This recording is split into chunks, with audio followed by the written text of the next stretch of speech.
নুসরাত ইয়াসমিন, না আপনার জন্যই আমরা অপেক্ষা করতেছিলাম যে আপনি আসলে আমরা শুরু করে দিব। যেহেতু চলে আসছেন, এখন আমরা শুরু করে দিব। আব্দুল কাদের নবম দশম শ্রেণীর? হ্যাঁ, এখানে নবম দশম শ্রেণীর ত্রিকোণমিতি তো আসে, এর বাইরে কি আসবে? চাকরি পরীক্ষা মানে বেশিরভাগই হচ্ছে নবম দশম শ্রেণী, তবে স্থানাঙ্ক জ্যামিতিটা এটা নবম দশম শ্রেণী না, এইটুকু হচ্ছে বাইরের। ওকে, আমরা শুরু করে দেই। ত্রিকোণমিতি ও স্থানাঙ্ক জ্যামিতির ক্লাসে আপনাদের সবাইকে স্বাগত। আমরা প্রথমে একটু বিগত সালের প্রশ্নগুলো দেখে আসি যে এই দুইটা টপিক থেকে কি রকম প্রশ্ন আসছে। দেখেন, 48তম বিসিএস এ একটা প্রশ্ন আসছে যে একটি গাছের পাদদেশ হতে 26 মিটার দূরে একটি স্থানে গাছটির শীর্ষের উন্নতি কোণ যদি 30 ডিগ্রি হয়, তা গাছটির উচ্চতা কত মিটার? এখানে ত্রিকোণমিতির যে দূরত্ব উচ্চতা নির্ণয়ের যে চ্যাপ্টারটা ছিল, সেখান থেকে প্রশ্ন আসছে। 45তমতে আসছে 1 + tan² এর সমান যদি 4 হয় এবং এর মান যদি 90 ডিগ্রি থেকে ছোট হয়, তাহলে এ সমান কত? 42তমতে আসছে সেকে প্লাস ট্যান এর সমান 5/2 হয় এবং সেকে মাইনাস ট্যান এর মান কত? তাহলে সেকে মাইনাস ট্যান এর মান কত? এই হচ্ছে ত্রিকোণমিতির বিগত বিসিএস গুলো থেকে আসা প্রশ্ন। আর এখানে হচ্ছে স্থানাঙ্ক জ্যামিতি থেকে আসা প্রশ্ন। 45তমতে আসছিল যে নিচের কোনটি সরল রেখার সমীকরণ। তার মানে আমাদের সরল রেখার সমীকরণটা দেখতে কিরকম বা কোনগুলো সরল রেখার সমীকরণ, এটা সম্পর্কে জানতে হবে। 48তমতে দুইটা প্রশ্ন ছিল, যে এখানে তিনটা বিন্দু দেওয়া আছে, দিয়ে বলছে বিন্দুত্রয় সমরেখ হইলে টি এর মান কত? এই বিন্দু তিনটা যদি সমরেখ হয়, সমরেখ মানে একই সরল রেখা অবস্থান করে, ইহাকেই সমরেখ বলে। তাহলে এই যে এখানে একটা টি বিন্দুর, এখানে সংখ্যার পরিবর্তে টি দেওয়া আছে, তাহলে টি এর মান কত হইতে হবে সেটা বের করতে বলছে। 48তম বিসিএস এ দেখেন দুটো ইকুয়েশন দেওয়া আছে, দুই চলক বিশিষ্ট সমীকরণ, x - 2y - 10 = 0, 2x + y - 3 = 0 হলে এই রেখাদ্বয়ের, এই যে এগুলো হচ্ছে সরল রেখার সমীকরণ, আমরা একটু পরে জানবো, ঢাল দ্বয়ের গুণফল কত? 48তমতে দুইটা প্রশ্ন দিয়ে আসছে, এটা আপনাদের সিলেবাসে নাই, এটা আপনাদের সিলেবাসে নাই। কিন্তু 45তমতে একবার আসছে, এর আগে মনে হয় আরেকবার আসছিল। 48তমতে দুইটা প্রশ্ন দিয়ে দিছে, তো এটা একটা চিন্তার বিষয়। যেহেতু 48তমতে যারা প্রশ্ন করছে 47, 49, এই দুইটাতেও তারাই প্রশ্ন করবে, তাদের এই টপিকটা নিশ্চয়ই একটা প্রিয় টপিক। এই টপিক থেকে প্রশ্ন আসার সম্ভাবনা অনেক বেড়ে গেছে, অনেক বেড়ে গেছে। একটা প্রশ্ন দিলে আমরা হয়তো বা গুরুত্ব দিতাম না, যে একটা হয়তো বাইরে থেকে দিচ্ছে, কিন্তু দুইটা প্রশ্ন দিয়ে দিছে স্থানাঙ্ক জ্যামিতি থেকে। সো এটা আমাদের জন্য খুবই ইম্পর্টেন্ট। তো চলেন আমরা প্রথমে ত্রিকোণমিতি করব, এরপরে হচ্ছে আমরা স্থানাঙ্ক জ্যামিতি করব। প্রথমে আমরা ত্রিকোণমিতি শুরু করি। এখন এই ত্রিকোণমিতির সবকিছুই হচ্ছে সমকোণী ত্রিভুজের উপর নির্ভরশীল। একটা সমকোণী ত্রিভুজের, আমি যদি এই একটা সমকোণী ত্রিভুজ অঙ্কন করি, বলেন তো এই সমকোণী ত্রিভুজের এ বি সি যদি নাম হয়, এই সমকোণী ত্রিভুজের ভূমিকে, আচ্ছা এটা সমকোণ যদি হয়, এটা হলো অতিভুজ, অতিভুজ ফিক্সড। সবাই একটু দ্রুত কমেন্ট করেন, ভূমিকে, ভূমি, ভূমির নামটা কি আর লম্বের নামটা কি? বিসি ভূমি, থ্যাংক ইউ। এই তো আপনারা পারতেছেন। না, এখানে বিসি ভূমি এটা ফিক্সড না, এবিও ভূমি হইতে পারে, এবিও ভূমি হইতে পারে, বিসিও ভূমি হইতে পারে। কোনটা ভূমি এটা আমরা সঠিক জানি না। তাহলে কিভাবে জানবো? আমরা ত্রিকোণমিতি করার সময় যে কোনো একটা নির্দিষ্ট কোণ সিলেক্ট করব। দুইটা সূক্ষ্ম কোণ আছে, এই যে দুইটা সূক্ষ্ম কোণ, এই দুইটা সূক্ষ্ম কোণের যে কোনো একটা সূক্ষ্ম কোণকে আমরা আমাদের হিসাবের মধ্যে ধরবো। আমরা যদি সি কোণটাকে সূক্ষ্ম কোণ হিসাবে নেই, তাহলে এই কোণ সংলগ্ন তো একটা তো অতিভুজ, তখন এইটা হবে ভূমি। যদি আমরা সি কোণটাকে নেই, এইটাকে থেটা ধরলাম, যে এই কোণ সাপেক্ষে ভূমি কোনটা, এই কোণ সাপেক্ষে কোণের সাথে যেটা আছে এটা ভূমি, তখন এটা হবে লম্ব, তখন এটা হবে লম্ব। তাহলে এই কোণ সাপেক্ষে ভূমি হইল বিসি, ভূমি বিসি, আর লম্ব হইল এবি।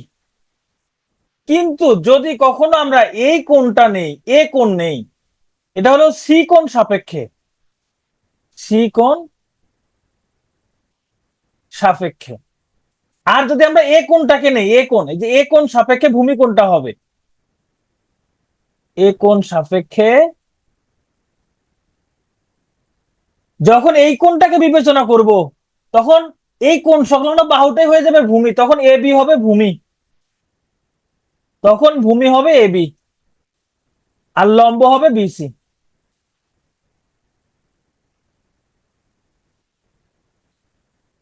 আমরা কি এবার ভূমি এবং লম্বের কনসেপ্টটা ক্লিয়ার হয়েছি? কারণ এইটা ক্লিয়ার না হলে পরবর্তীতে গিয়ে আমরা অঙ্ক করতে পারবো না। গুড। তো আমরা এখন ত্রিকোণমিতিক অনুপাত দেখব। একটা সমকোণী ত্রিভুজ যদি অঙ্কন করি, ধরেন এই হলো একটা সমকোণী ত্রিভুজ এ বি সি, এটা হলো সমকোণ,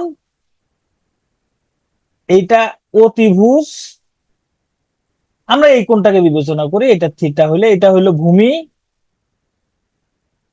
আর এটা হলো লম্ব।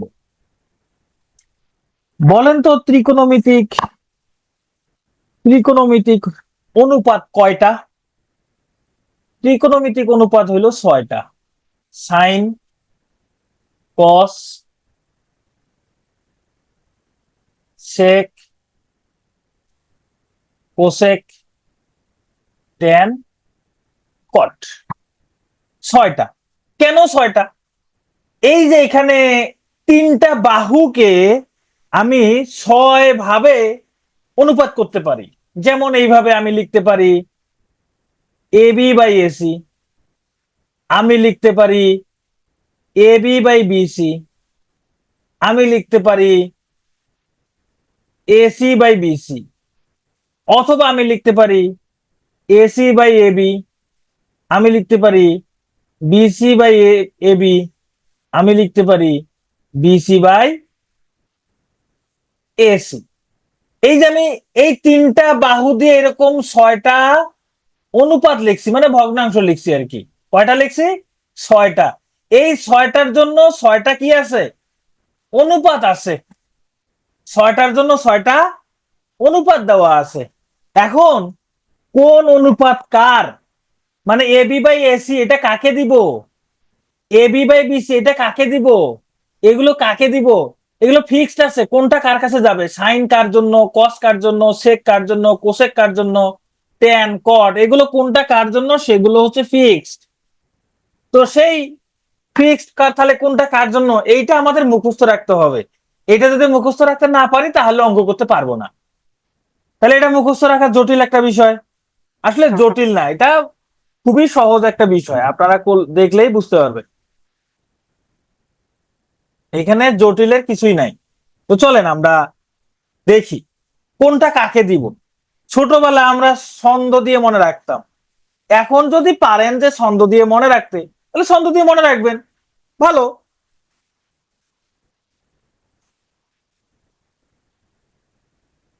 চলেন আমরা একটা একটা করে দেখি। প্রথমে, আচ্ছা এখানে কোন উৎপন্ন করে, কোন লেখাই ছিল। আচ্ছা, আমরা প্রথমে দেখব যে এখানে অতিভুজ, ভূমি, লম্ব, তাহলে কোনটা? সকালে লিচু অথবা কলা ভক্ষণ অপেক্ষা টাটকা লবণ ভালো। বাহ! সুন্দর হয়েছে। মহিন মাহি। অনেক ছন্দ আছে, যার যেটা ভালো লাগে, যেভাবে ভালো লাগে সেটা মনে রাখবেন। প্রথমে আমি দেখবো সাইনের, সাইন থিটা। থিটাটা হলো কোণ। প্রত্যেকটা ত্রিকোণমিতিক অনুপাতের সাথে একটা করে কোণ থাকবেই, এখানে একটা কোণ থাকবেই, এখানে সংখ্যা থাকবে, কোণের মান দেওয়া থাকবে, কিন্তু আমরা হচ্ছে এটা থিটা দিয়ে প্রকাশ করলাম আর কি। সাইন থিটা সমান লম্ব ভাগ অতিভুজ। সাইন থিটা সমান লম্ব ভাগ অতিভুজ। কস থিটা সমান ভূমি ভাগ অতিভুজ।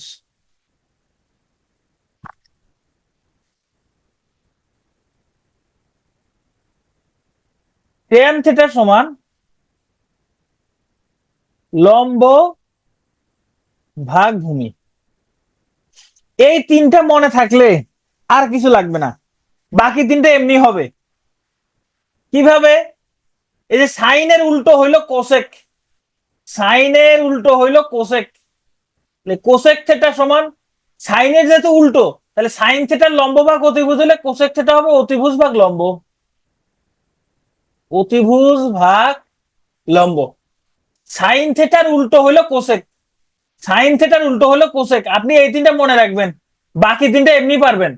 সাইন থিটার উল্টো কোসেক, তাহলে সাইন থিটার লম্ব ভাগ অতিভুজ হলে কোসেক থিটা অতিভুজ ভাগ লম্ব।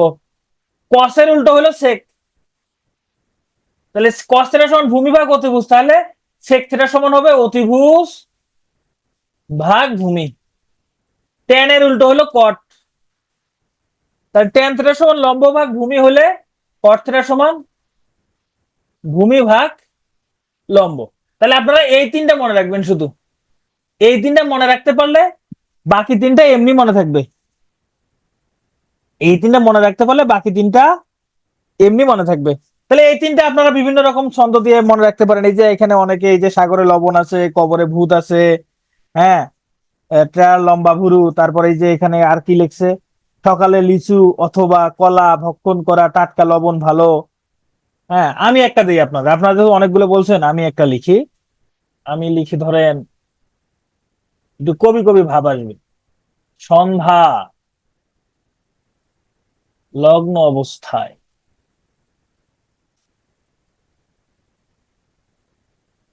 কখনো ভাবিনি অসহায়, তানিয়ার লজ্জা ভাঙ্গিল।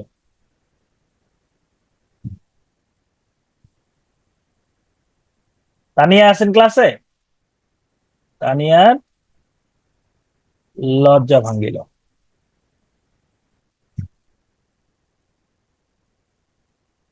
তাহলে এই যে সন্ধ্যা, সন্ধ্যার সতে এস মানে সাইন, সাইন যেটা সমান এই যে লগ্ন লতে লম্ব, অবস্থার অতে অতিভুজ,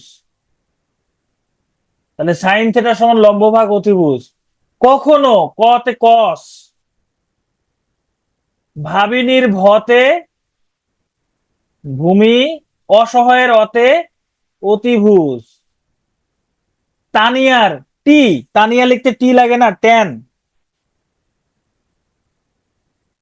তাহলে ট্যান থিটা সমান তানিয়ার কি হয়েছে, লজ্জা ভাঙছে, তাই না?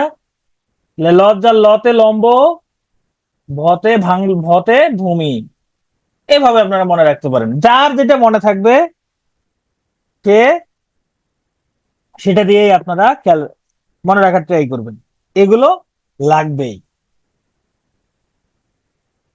আচ্ছা, তা নিয়ে মনে হয় আছে ক্লাসে 9। ওকে, ঠিক আছে। তো আমরা এইটা, এই যে এখানে সব লেখা আছে, এগুলো আপনারা দেখে নিবেন। আমি বলছিলাম যে সাইনের উল্টো কোসেক, বলছিলাম না, সাইন থিটার উল্টো কোসেক থিটা। তো সাইন থিটার উল্টো যদি কোসেক থিটা হয়, তাই এই জন্য সাইন থিটা সমান 1/কোসেক থিটা। তাহলে সাইনের উল্টো কোসেক, একই রকম ভাবে কোসেকের উল্টো সাইন, তাহলে কোসেক থিটা সমান 1/সাইন থিটাও লেখা যাবে।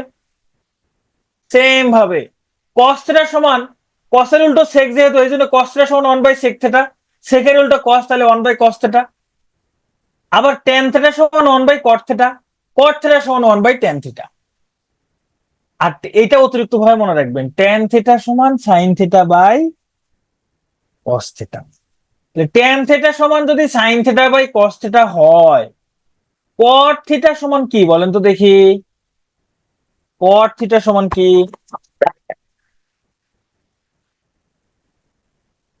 এর উল্টোটা হবে cos theta by sine theta. Tan theta সমান যা হবে, কট থিটা সমান তো তার উল্টো হবে। হ্যাঁ, এই যে এই কয়েকটাই সূত্র, আর কোনো সূত্র নাই, এই কয়েকটাই সূত্র। আমি শুধু অতিরিক্ত ভাবে তিনটা সূত্র আপনাদেরকে মনে রাখতে বলবো। তিনটা সূত্র কি কি? একটা হচ্ছে sine square theta plus cos square theta equal 1। আর একটা হইল sec square theta minus tan square theta equal 1,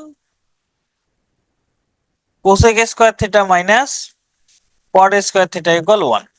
এই তিনটা, এই কয়েকটা সূত্র, আপনাদের আর কোনো সূত্র কিচ্ছু মনে রাখতে হবে না, এই কয়েকটা জিনিস মনে রাখলেই হবে। এই কয়েকটা, আর কিছু মনে রাখা লাগবে না। এখন ত্রিকোণমিতি সবার কাছে কঠিন লাগতে এই একটা কারণেই, ত্রিকোণমিতিতে প্রচুর সূত্র, প্রচুর সূত্র। ভাই সূত্র এখানে কই, এক ধরনের সূত্র ইয়া দিয়ে মুখস্থ, আপনার ছন্দ দিয়ে মুখস্থ।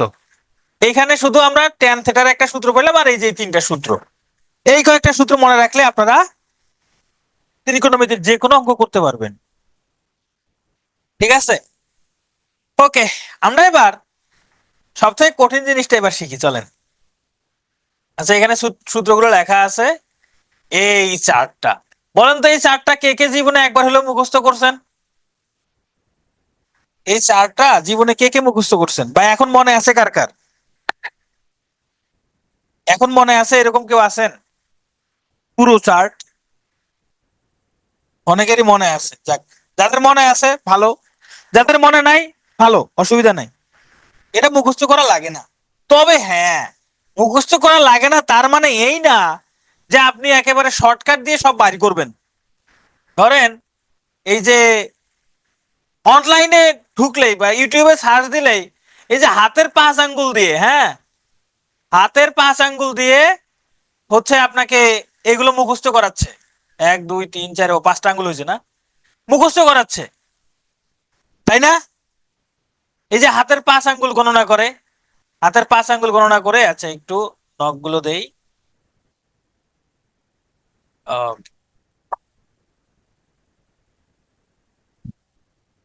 তো হাতের 5 আঙ্গুল আপনি মুখস্থ করে, মানে এইখান থেকে মুখস্থ করে পরীক্ষার হলে বাড়ি করতে আপনার 1 মিনিট বা 2 মিনিট চলে যাবে। ভাই আপনার যদি 2 মিনিট একটা নৈবেদিক অ্যান্সার করতে চলে যায়, তার মানে আপনার ফেল করার হার বেড়ে গেল। তো এই ধরনের শর্টকাট কোনো কাজেই লাগে না, এই ধরনের শর্টকাট কোনো কাজেই লাগে না। আপনাদের যেটা করতে হবে এখানে, একটা মান মুখস্থ করবেন, দুইটা, সরি একটা না, দুইটা মান মুখস্থ করবেন। একটা হচ্ছে সাইনের আর একটা হচ্ছে ট্যানের। এই দুইটা মান একদম মুখস্থ করে ফেলবেন। এই দুইটা মান মুখস্থ করলে আর কিচ্ছু লাগবে না, শুধু সাইন আর ট্যান, এই দুইটা মান দিয়ে সব অঙ্কই করা যায়, এই দুইটা মান দিয়ে সব অঙ্কই করা যায়। তাহলে এক্ষুনি মুখস্থ করে ফেলেন। সাইন 0 ডিগ্রি মান 0, সাইন 30 ডিগ্রি মান হাফ, 45 ডিগ্রি মান 1/√2, 60 ডিগ্রি মান √3/2, 90 ডিগ্রি মান 1। যতক্ষণে আপনি ওই শর্ট টেকনিক আয়ত্ত করবেন ততক্ষণে এই দুইটা মান মুখস্থ হয়ে যাবে, ততক্ষণে এই দুইটা মান মুখস্থ হয়ে যাবে।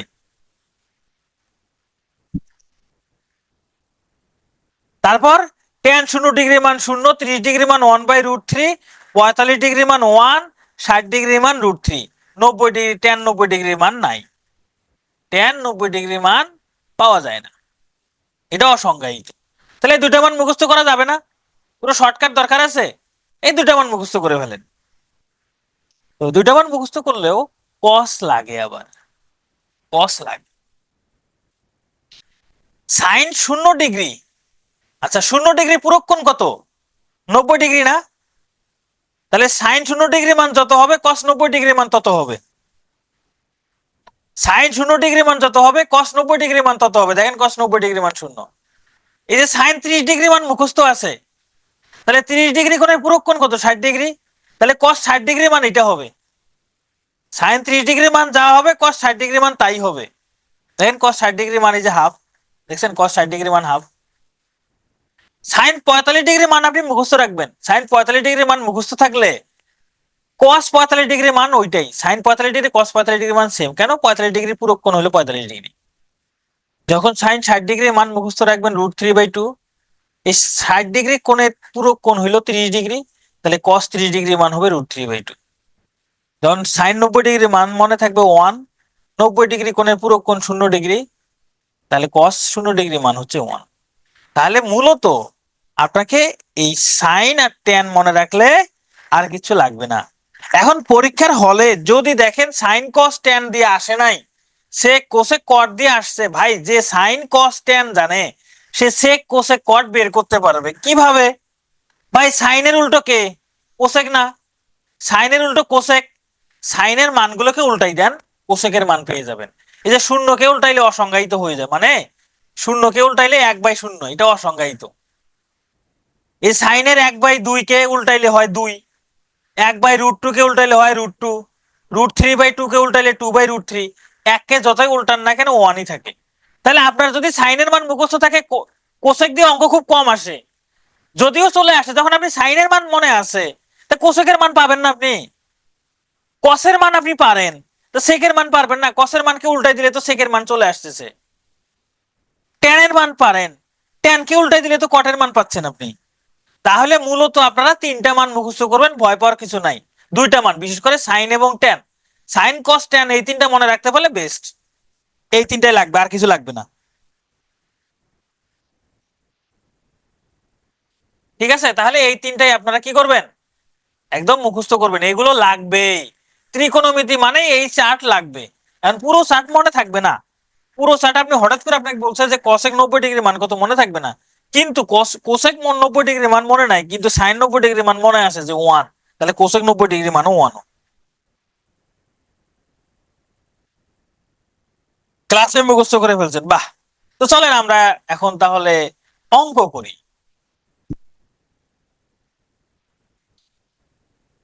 বলছে 3 cot A = 4 হইলে sin A সমান কত? আচ্ছা, দেখেন 3 cot A = 4, তাহলে cot A সমান কত? 4/3। তাহলে cot কে উল্টাই দিলে কি হয়? tan। tan A সমান কি হবে? cot এর উল্টো হলো tan। তাহলে cot A সমান 4/3 হলে tan A সমান 3/4। দেখেন cot দিয়েছিল, আমি tan A নিয়ে আসলাম। এখন একটা সমকোণী ত্রিভুজ অঙ্কন করেন। বলেন তো tan থিটা সমান কি হয়?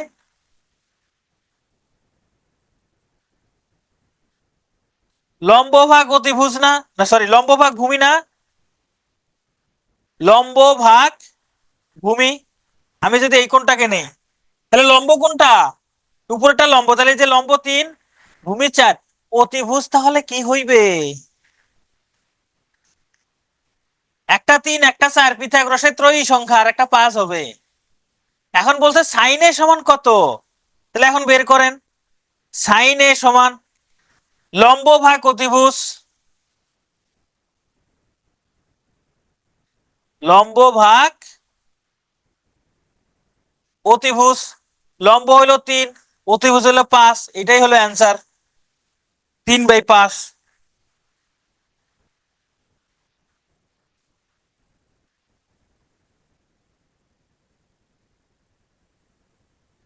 কোন আপনার ইচ্ছা মতো নেবেন, সমস্যা নাই, কিন্তু এখানে যেহেতু বলছে এ, তাহলে এটাকে আপনি আপনার মতো করে নেন। এর সাথে একটা ভূমি হবে, এই জন্য আমি এটা এখানে লিখছি, এটা আমি এখানে লিখছি যাতে, যেহেতু এখানে এ আছে, এই যে এ, এই যে এ কোনটাকে আমি বিবেচনায় নিছি, তাহলে এ কোন সংলগ্ন বাহুটা হইলো ভূমি, এর বিপরীত বাহুটা হইলো লম্ব, এইভাবে নিছি। আপনি আপনার মতো করে নিতে পারেন, কোনো অসুবিধা নাই। ওকে, এই যে সাইন থিটা সমান 4/5, সেক থিটা সমান কত, এটা বের করতে পারবেন না।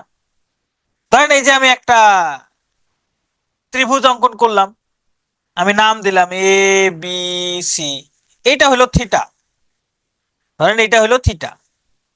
তাহলে সাইন থিটা সমান কি?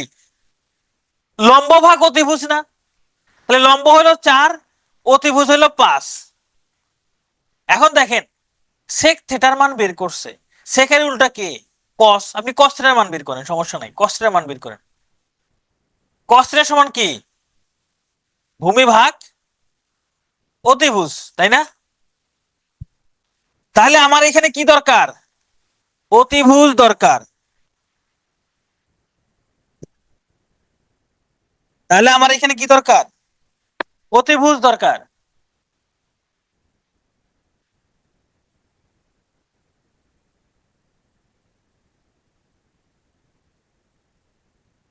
ভূমি দরকার। ও আচ্ছা, এখানে তো সাইন থিটা সমান কি? লম্ব ভাগ অতিভুজ। আচ্ছা, এটা হবে অতিভুজ, এটা হবে অতিভুজ। তাহলে ভূমি দরকার, ভূমি দরকার। Thank you, thank you. হ্যাঁ, ভূমি দরকার। তাহলে একটা 4 একটা 5, তাহলে আর একটা 3, কারণ এই যে 3 4 5 এগুলো পিথাগোরাসের ত্রয়ী সংখ্যা। তাহলে এখন cos থিটা সমান কি হবে? ভূমি ভাগ অতিভুজ, কিন্তু আমার কাছে চাইছে সেক থিটা, তাহলে কসের উল্টো হলো সেক। সেক থিটা সমান 5/3। এটা হলো অ্যান্সার, এটা হলো অ্যান্সার।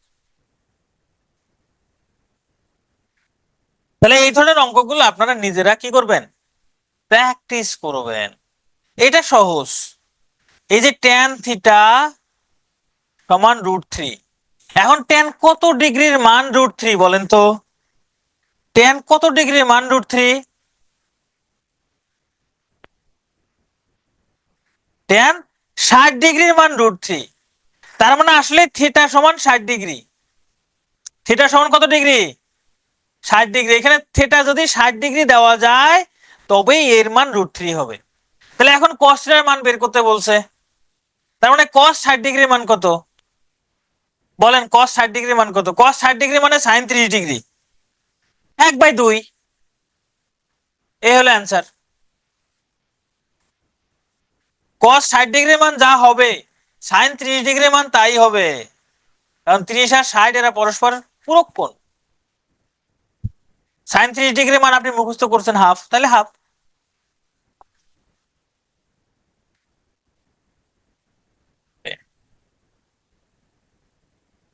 এগুলো এখন আপনারা নিজেরা প্র্যাকটিস করবেন, ঠিক আছে? এগুলো এখন নিজেরা প্র্যাকটিস করবেন, এগুলো এখন এখানে করে দেওয়ার কিছু নাই। এই যে এটা, এইখানে কি লেখা আছে এটা দেখার দরকার নেই। এইদিকে দেখেন tan a সমান 1। tan কত ডিগ্রি মান 1 হয়?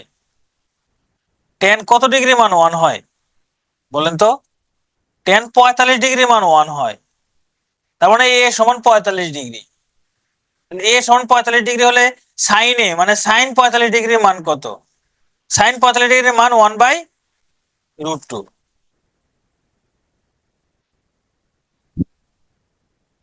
অবশ্যই সূত্র পারতে হবে নুসরাত, সূত্র পারতে হবে, সূত্র মনে রাখতে হবে। সূত্র ছাড়া এগুলো বোঝা যাবে না। এইখানে ভয় পাওয়ার কিছু নাই। এই যে sec x - 30 ডিগ্রি সমান 2, এখন এই sec কত ডিগ্রির মান 2 বলেন তো? আচ্ছা cos কত ডিগ্রির মান হাফ বলেন? cos কত ডিগ্রির মান হাফ? 60 ডিগ্রি না? cos 60 ডিগ্রির মান হাফ না? তার মানে sec 60 ডিগ্রির মান হলো 2। তার মানে sec 60 ডিগ্রির মান হলো 2।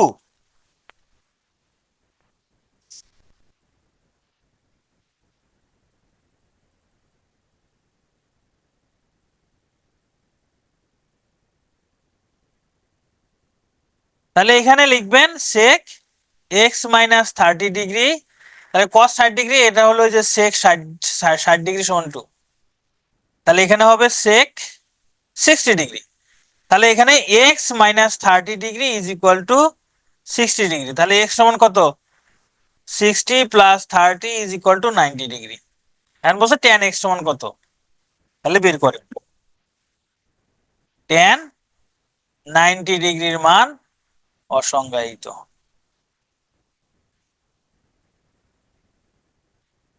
অসংজ্ঞায়িত।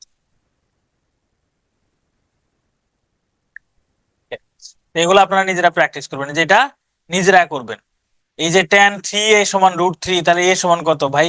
এই যে tan 3a, √3 পরিবর্তে লেখা যায় tan 60 ডিগ্রি, তার মানে 3a সমান 60 ডিগ্রি। তাহলে a সমান 20 ডিগ্রি। একদম সহজ অঙ্ক, এগুলো সব সহজ অঙ্ক। চলেন আজকে একটা, আজকে আমরা এখন উন্নতি আর অবনতি কোণ দেখি। অনেকের এটা নাকি ঝামেলা হয়। ধরে নেন যে এই যে এইখানে,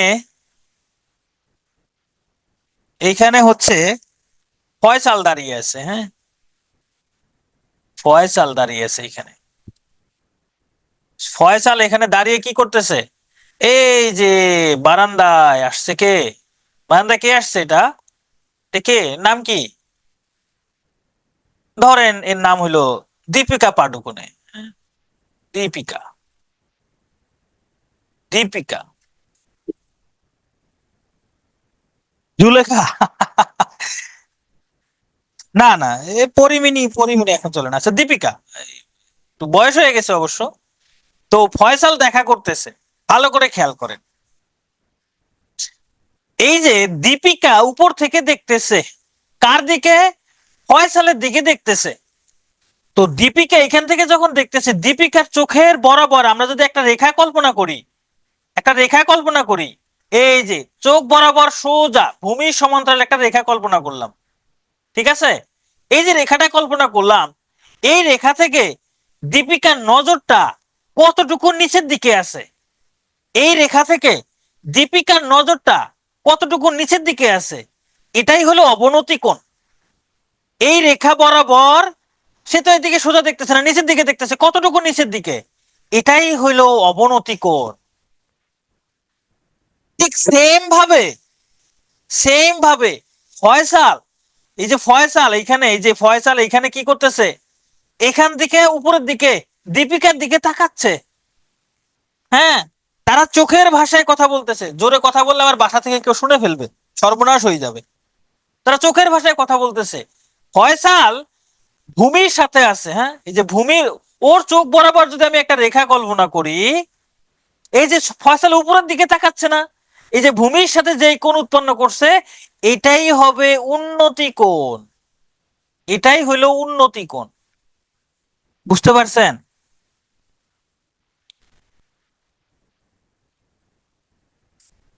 আপনারা কি বুঝতে পারছেন এবার? উন্নতি কোণটা কি আর অবনতি কোণ? নজর নিচের দিকে গেছে মানে অবনতি কোণ, নজর উপরের দিকে গেছে মানে উন্নতি কোণ। আমার কথাটা কি বুঝতে পারছেন? দেখেন, ফয়সাল দীপিকার দিকে নজর দিয়েছে, দ্যাটস মিনস কি ফয়সালের উন্নতি হয়েছে, এই জন্য সে তার উন্নতি কোণ। দীপিকা নিচের দিকে তাকাইছে, আয় হায়, ওর অবনতি হয়ে গেছে।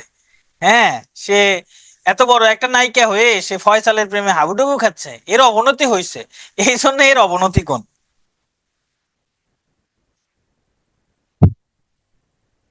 এবার বুঝতে পারছেন উন্নতি কোণ আর অবনতি কোণটা কি?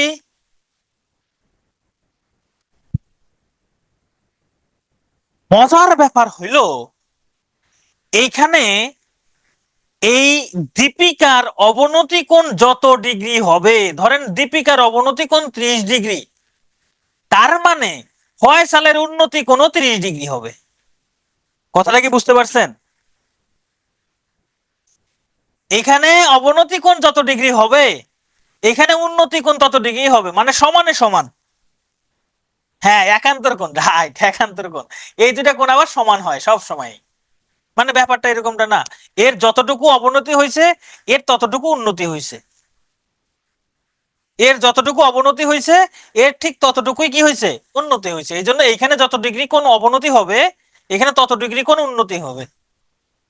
আশা করি উন্নতি আর অবনতি কোণ নিয়ে আর কারো কোনো সমস্যা থাকবে না। চলেন এবার আমরা অঙ্ক করি। এই যে উপরের দিকে উন্নতি, নিচের দিকে অবনতি। না, ফয়সাল তো ক্লিয়ার হবে, ফয়সাল ক্লিয়ার হবে না? ফয়সাল এখানে ক্লিয়ার না হয়ে কই যাবে? এখানে বলছে সূর্যের উন্নতি কোণ 60 ডিগ্রি হইলে একটি মিনারের ছায়ার দৈর্ঘ্য 40 মিটার হয়। মিনারটির উচ্চতা কত? এখন সূর্যের উন্নতি কোণ মানে কি সূর্য উপরের দিকে তাকাচ্ছে, মানে সূর্যের উন্নতি কোণ মানে কি সূর্য উপরের দিকে তাকাচ্ছে, ব্যাপারটা এরকম মনে হচ্ছে আপনাদের? তা সূর্য তাকাচ্ছে না, সূর্যের দিকে কেউ তাকাচ্ছে, তাকায় দেখতেছে ও, মানে সূর্যের দিকে তাকাতে গিয়ে তার উন্নতি কতটুকু হয়েছে। আমার কথাটা কি বুঝতে পারছেন? সূর্যের উন্নতি কোণ বলতে কোন বানানটা ভুল হয়েছে, মূর্ধন্য হবে। সূর্যের উন্নতি কোণ মানে সূর্য উপর দিকে তাকাচ্ছে না, সূর্যের দিকে কেউ তাকাচ্ছে, সে তাকাইতে গিয়ে সে কতটুকু উন্নতি করে তাকাইছে, এটাই। ধরেন এইখানে আছে সূর্য, এইটা হইলো সূর্য, হ্যাঁ। তো এইখানে একটা মিনার আছে, এখানে একটা মিনার, হ্যাঁ। তো এইখানে কেউ একজন দাঁড়িয়ে সূর্যের দিকে তাকাইছে, কেউ একজন দাঁড়িয়ে, ধরেন এখানে এখানে দাঁড়িয়ে কেউ একজন সূর্যের দিকে তাকাইছে, এই সেই সূর্যের উন্নতি কোণ হয়েছে 60 ডিগ্রি। এই সূর্যের উন্নতি কোণ 60 ডিগ্রি। এই যে এটা হলো উন্নতি কোণ, উপরের দিকে তাকাইছে, এখান থেকে কেউ সূর্যের দিকে তাকাইছে, এই 60 ডিগ্রি কোণে তাকাইছে আর কি। ওকে, সূর্যের উন্নতি কোণ বুঝে গেছি। এবার বলছে একটা মিনারের ছায়ার দৈর্ঘ্য, এটা হলো মিনার, এই যে এটা হলো মিনার। এই মিনারটাই, এই মিনারটা ছায়াটা কোথায় হয়েছে? মাটিতে হয়েছে না? এই যে ছায়া, এটা হলো ছায়া, এটা হলো ছায়া।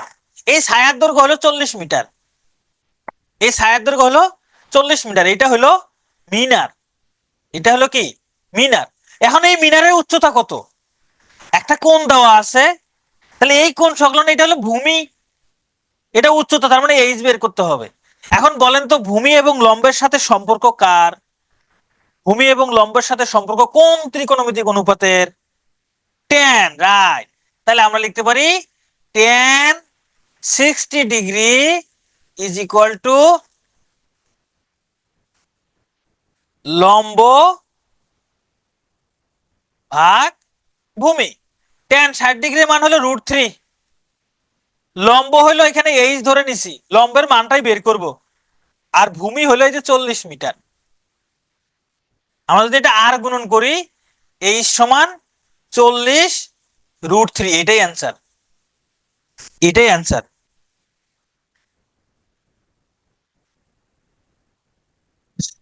আর একবার কি বোঝাবো, কোন জায়গাটা বোঝেন নাই আমাকে সেটা বলেন, আমি সেটা বুঝাবো। পুরা ম্যাথ আমি বুঝাবো না, আপনি কোন পোর্শনটা বুঝেন নাই সেটা বলেন, আমি সেটা বুঝাই দিচ্ছি।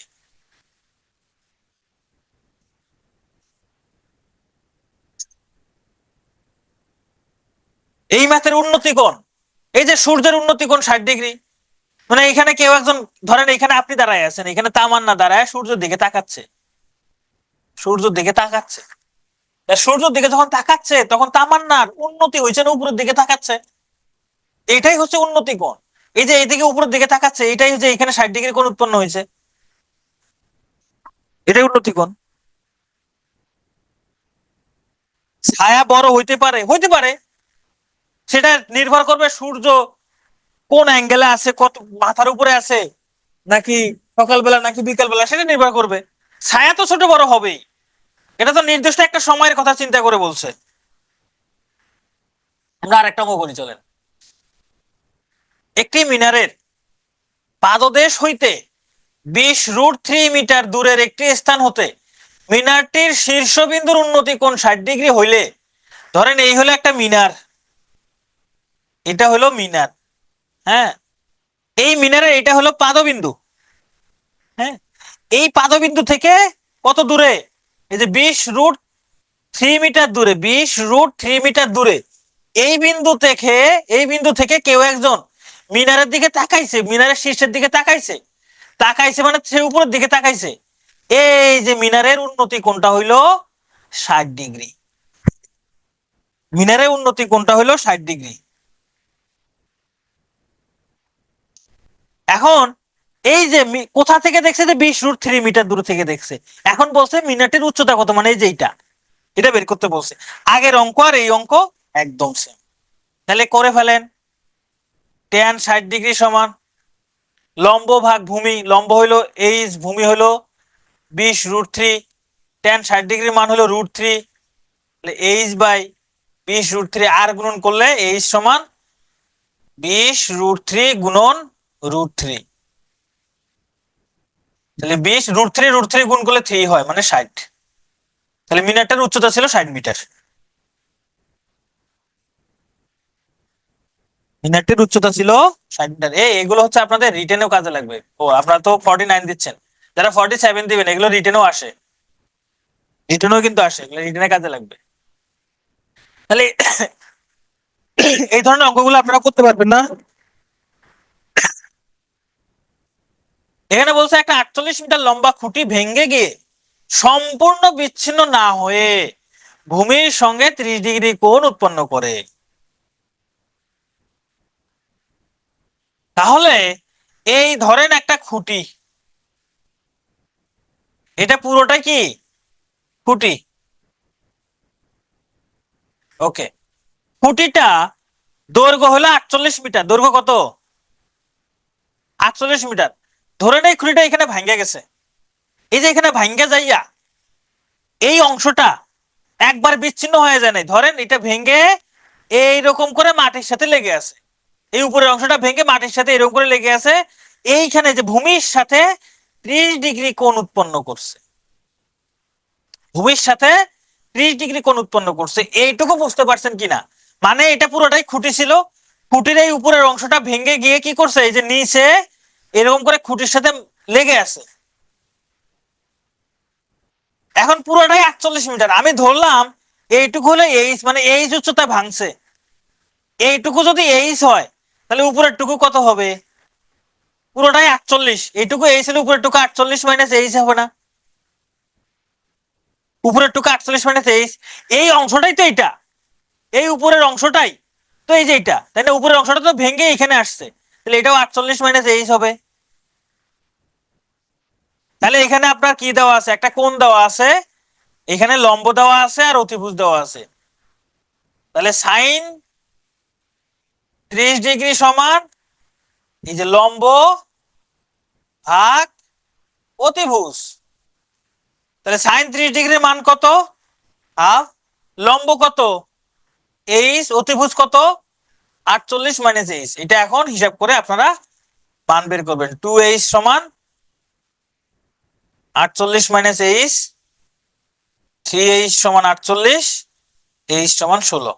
তাহলে এইচ উচ্চতা মানে 16 মিটার উপরে ভাঙছিল, 16 মিটার উপরে ভাঙছিল। এটাই হলো অ্যান্সার। ওকে, তাহলে আমরা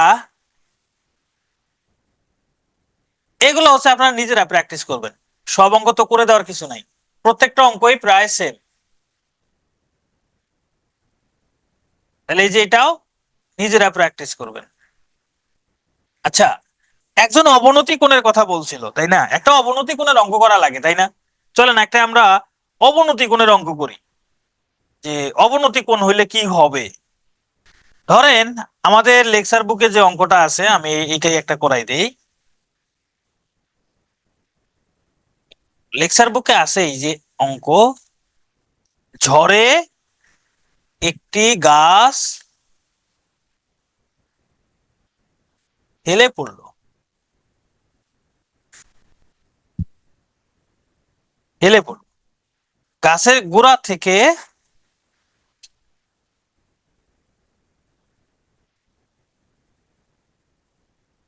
গাছের গোড়া থেকে 7 মিটার উঁচুতে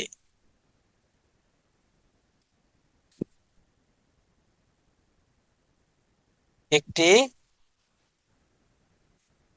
খুঁটি দিয়ে গাছটি সোজা করা হইল। গাছটি সোজা করা হলো। হুম, এখন মাটিতে, মাটিতে এই যে এই খুঁটি দিয়ে সোজা করা হয়েছে, এই খুঁটির অবনতি কোণ,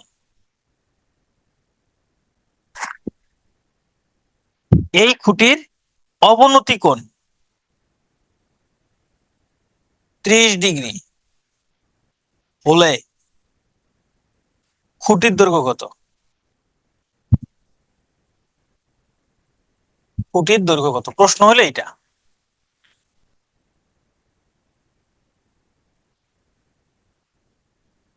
হ্যাঁ, স্থানাঙ্ক জ্যামিতি আমাদের আধা ঘন্টা লাগবে। এই যে আমাদের তো ত্রিকোণমিতি শেষ, এই অঙ্ক করলে ত্রিকোণমিতি শেষ।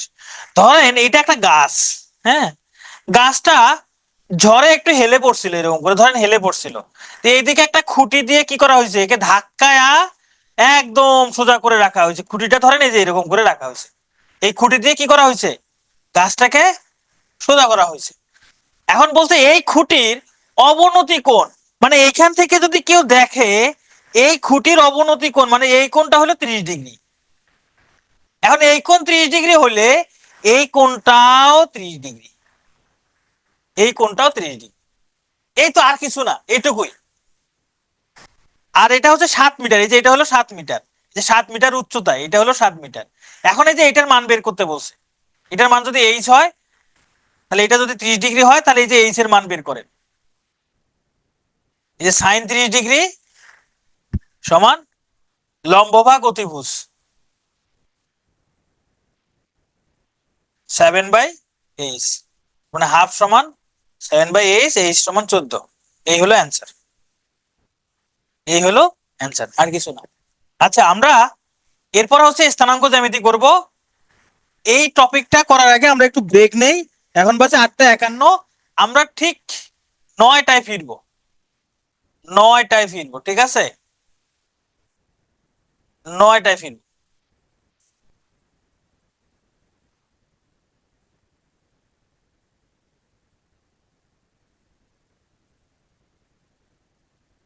আমরা এখন স্থানাঙ্ক জ্যামিতি করব। হ্যাঁ, স্থানাঙ্ক জ্যামিতি করার আগে আমাদের কিছু বেসিক জিনিসপত্র লাগবে। আচ্ছা, সাউন্ড পাচ্ছেন না সবাই? কি সাউন্ড ঠিক আছে না?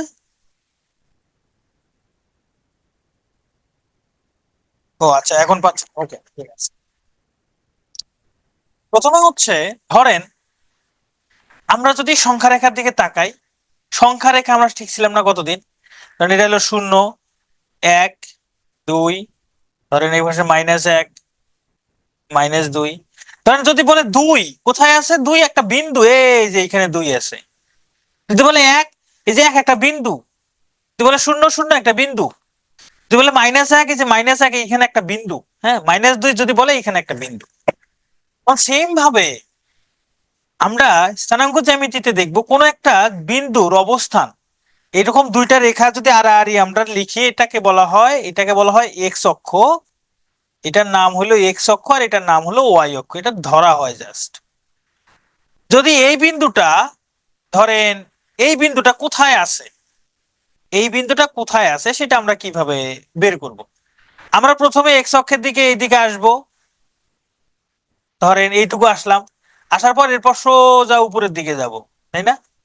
এই যেটা, তাহলে এই বিন্দুটার স্থানাঙ্ক যদি এক্স ওয়াই হয়, তাহলে এই যে এই অংশটুকুর দৈর্ঘ্য হইলো এক্স, আর এই অংশটুকুর দৈর্ঘ্য হইলো ওয়াই। তাহলে এই বিন্দুটা প্রথমে এইদিকে আমি এক্স বরাবর এক্স দূরত্ব যাব, এখান থেকে তারপর উপরের দিকে ওয়াই দূরত্ব গেলে আমরা এই বিন্দুটাকে পাচ্ছি। তাহলে দ্বিমাত্রিক স্থানাঙ্ক ব্যবস্থায়, দ্বিমাত্রিক স্থানাঙ্ক ব্যবস্থায় যে কোনো বিন্দুর অবস্থান জানার জন্য আমার দুইটা মান দরকার। এটা হচ্ছে এক্স অক্ষ বরাবর, আর হচ্ছে ওয়াই অক্ষ বরাবর। উপরের লেখাটা বুঝি নাই, উপরের কোন লেখা বোঝে নাই ভাই? এটা ওয়াই অক্ষ, অক্ষ নাম, এটা ওয়াই অক্ষ, এটা না বোঝার কি আছে?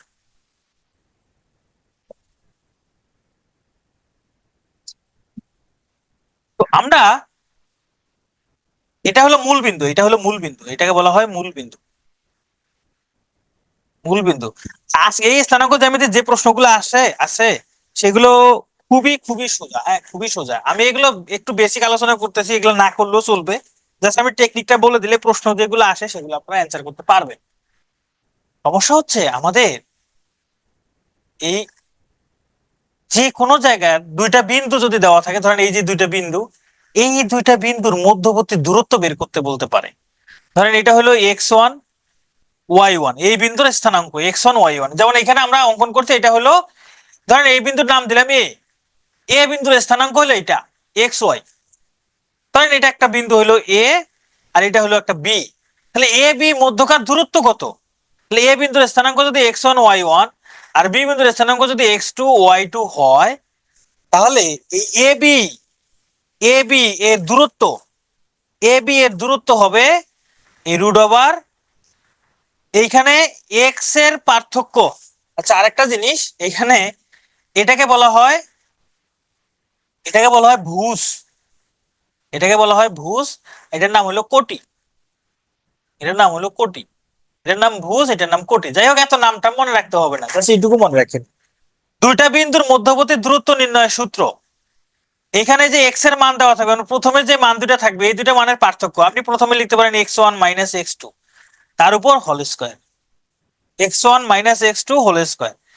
এরপরে প্লাস দিয়ে y1 - y2 হোল স্কয়ার। আপনি এখন x1 আগে লিখলেও লিখতে পারেন, x2 আগে লিখলেও লিখতে পারেন, এটা জাস্ট সূত্র।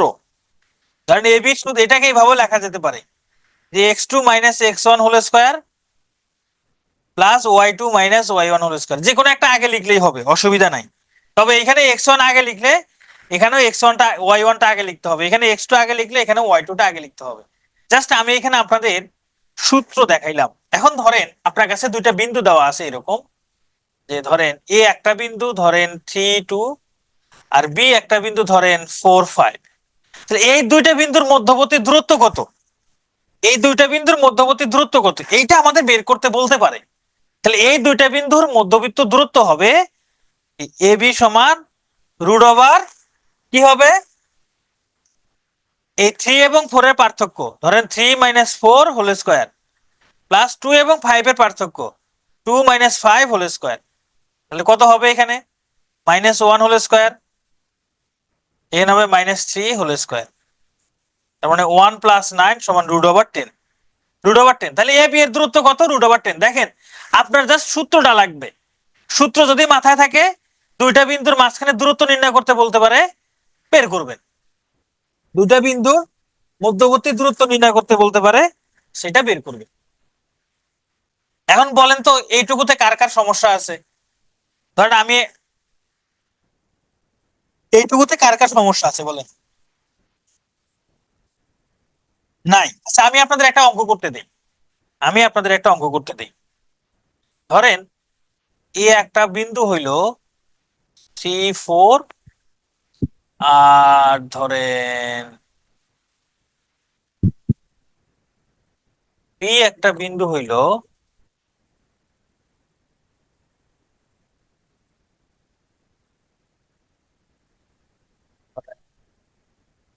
7 8। এই এ বি এর দূরত্বটা বের করেন তো সবাই, এ বি এর দূরত্বটা একটু বের করেন তো দেখি। এই তো আপনারা পারতেছেন, থ্যাংক ইউ। তাহলে আমাদের সূত্রটা কি? রুট ওভার এখানে প্রথম মান দুটার পার্থক্য, আমি 7টা আগে লিখি, 7 - 3 প্লাস পরের মান দুটার পার্থক্য 8 - 4, তাহলে এখানে হলো 4 স্কয়ার প্লাস 4 স্কয়ার, তার মানে √32। এটাকে এভাবে লেখা যায় যে 16 দুগুণে 32, মানে 4√2, এভাবে লেখা যায়, এটা রাইট। তো যাই হোক আপনারা দূরত্ব নির্ণয় করতে,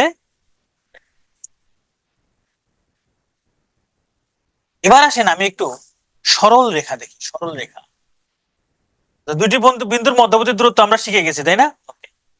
এবার আমরা দেখব সরল রেখা এবং সরল রেখার সমীকরণ। সরল রেখা কি? আমরা তো রেখা পড়ছি, এটা একটা সরল রেখা, এটা একটা সরল রেখা, এটা একটা সরল রেখা, এগুলো প্রত্যেকটা, আচ্ছা প্রত্যেকটা কি এক একটা সরল রেখা। এখন সরল রেখা তো চিনি, সরল রেখার সমীকরণ আবার দেখতে কেমন, সরল রেখা দেখতে কেমন হয় এটা আমরা জানি, কিন্তু সরল রেখার সমীকরণ দেখতে কেমন হয় চলেন সেটা আমরা একটু দেখি। ধরেন আমি একটা সমীকরণ লিখলাম 2x + y = 5, আমি একটা সমীকরণ লিখলাম এইটা 2x + y = 5। আমি এই যে এখানে ছক কাগজ অঙ্কন করছি, এটা হলো y অক্ষ আর এটা হলো x অক্ষ। হ্যাঁ, তো দেখেন আমি যদি এখানে x এর মান 0 বসাই, এইখানে y এর মান কত হবে বলেন তো দেখি। x এর মান 0 বসালে y এর মান কত হয়? যে 2.0 + y = 5, তাই না? তার মানে 0 + y = 5, অর্থাৎ y = 5। তার মানে এই সরল রেখায় x এর মান যদি 0 হয়, y এর মান হবে 5, হবে না? x এর মান 0 হলে y এর মান 5। আচ্ছা এবার আমি x এর মান আমি 2 বসাই, x এর মান আমি 2 বসাবো। x এর মান যদি 2 বসাই তাহলে y এর মান কত হয় দেখেন তো, 4 + y = 5, তাহলে y সমান কত হয়? 5 - 4 মানে 1। তার মানে আমি x এর মান যখন আমি 2 বসাইলাম, y এর মান পাচ্ছি 1। x এর মান 2 বসাইলে y এর মান পাচ্ছি কি 1। আচ্ছা এবার আসেন আমি এবার y এর মান 0 বসাই দেখি, y এর মান 0 বসাই, তাহলে 2x,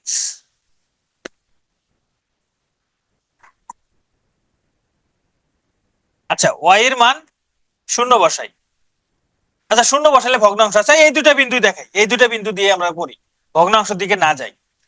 এই দুইটা বিন্দু আমরা লেখ কাগজে বসাবো। দেখেন লেখ কাগজের দিকে, এটা হলো 0 0 বিন্দু, এটা হলো 0 0। দেখেন প্রথমে x এর মান 0, মানে এখান থেকে x এর দিকে, এই যে এটা হলো x, এই ভূমি বরাবর x, ভূমি বরাবর x, আর উপরে নিচে y। খেয়াল করে দেখেন প্রথমে 0 5, x এর মান 0 মানে এখান থেকে নড়বে না, y এর মান 5 মানে উপরের দিকে 5 ঘর যাবে, 1 2 3 4 5, এই যে এখানে আসবে, এই যে এটা হবে y এর মান। তাহলে এটা হলো 0,5 বিন্দু, এটা হলো 0,5 বিন্দু।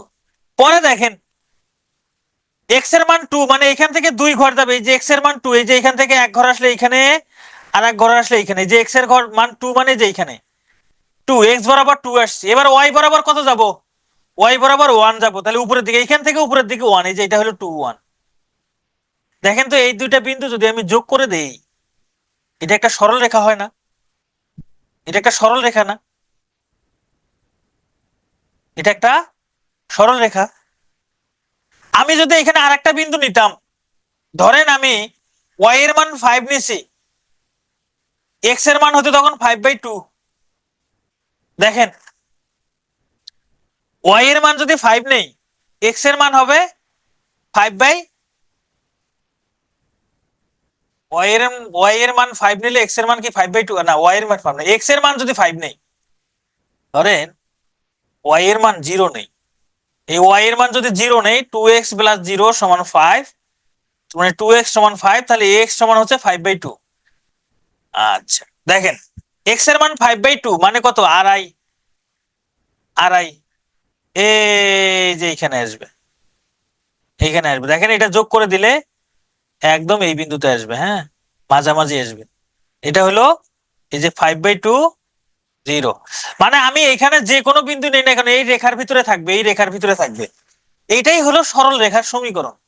তো যাই হোক, সরল রেখার সমীকরণ জাস্ট দেখাইলাম যে এখানে এক্স এর যে কোনো মান নেন, ওয়াই এর একটা মান পাবেন। এই এক্স ওয়াই এর মানগুলো যদি আপনি ছক কাগজে বসান, একটা সরল রেখা পাওয়া যাবে, একটা সরল রেখা পাওয়া যাবে। এখন এই সরল রেখার বৈশিষ্ট্য কি কি? সরল রেখার বৈশিষ্ট্য আমাদের জানতে হবে। চলেন আমরা সরল রেখার বৈশিষ্ট্য জানি, যেটা দেখে আমরা বুঝতে পারবো যে হ্যাঁ এটা একটা সরল রেখা। সরল রেখা দেখতে হবে এরকম, A X plus B Y plus C সমান 0, দেখতে এরকম হবে। এখানে এ বি সি যে কোনো সংখ্যা হইতে পারে, এ বি সি যে কোনো সংখ্যা হবে। তাহলে সরল রেখা দেখতে এরকম। এই মিতু আপনি একটু অপেক্ষা করেন, অপেক্ষা করেন, এগুলো কঠিন জিনিস, সহজ জিনিস আসতেছে, স্কিপ করিয়েন না, আপনি ক্লাসটা অপেক্ষা করেন। সরল রেখা দেখতে এরকম মানেটা কি? এক্স এবং ওয়াই এর ঘাত এক এক করে থাকবে। এক্স এবং ওয়াই এর পাওয়ার কত? দেখেন এখানেও এক, এখানেও এক। এক্স এবং ওয়াই এর ঘাত কত করে থাকবে? এক এক। ঘাত হবে মানে এক ঘাত বিশিষ্ট হবে, এক ঘাত বিশিষ্ট চলক থাকবে। তাহলে এই একটা বৈশিষ্ট্য, এক ঘাত বিশিষ্ট চলক থাকবে। সরল রেখার বৈশিষ্ট্য নাম্বার 1 এইটা। এটা দেখে বুঝতে পারবেন না যে এক ঘাত বিশিষ্ট চলক, এই যে এখানে এক্স এর ঘাত 1, ওয়াই এর ঘাত 1, তাহলে এটা এক ঘাত বিশিষ্ট যেহেতু আছে, তাহলে এটা হলো সরল রেখার সমীকরণ। তাহলে আর কি কি বৈশিষ্ট্য থাকতে পারে? নাম্বার 2, এক্স এবং ওয়াই এরকম গুণ আকারে থাকতে পারবে না, এক্স ওয়াই পথ থাকবে না। ধরেন আমি একটা রেখা লিখলাম যে A X square plus B Y plus C equal 0, এটা সরল রেখার সমীকরণ না। কেন না? কারণ এই যে এখানে, এখানে এক্স এর ঘাত আছে 2, এক্স এর ঘাত আছে 2। এই শোনেন আমি বলি, আপনাদের একটু অপেক্ষা করেন, আপনাদের কঠিন জিনিস শেষ করে ফেলছে, ওটা ওটা ওগুলো মনে না রাখলেও চলবে, ওই জিনিসগুলো মনে না রাখলেও চলবে। এই যে আচ্ছা আমি বলতেছি দেখেন তো, এই যে এখানে ঘাত 2, তাহলে এটা সরল রেখার সমীকরণ না। এই জিনিসটা বুঝতে পারতেছেন না? এটা কি কঠিন লাগতেছে আমাকে বলেন?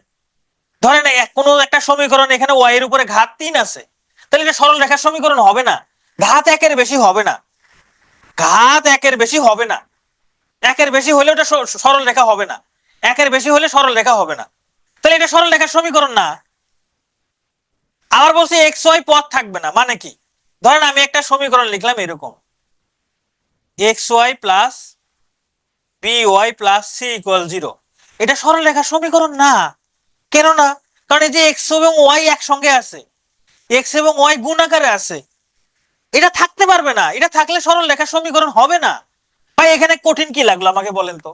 আমি যে দুইটা জিনিস বললাম, এই দুইটা জিনিস মনে রাখতে কিছু কঠিন জিনিস আছে এখানে, এখানে কঠিন কি লাগছে বলেন? না গ্রাফ লাগবে না ভাই, গ্রাফ আসবে না, পরীক্ষায় কোনো গ্রাফ আসবে না।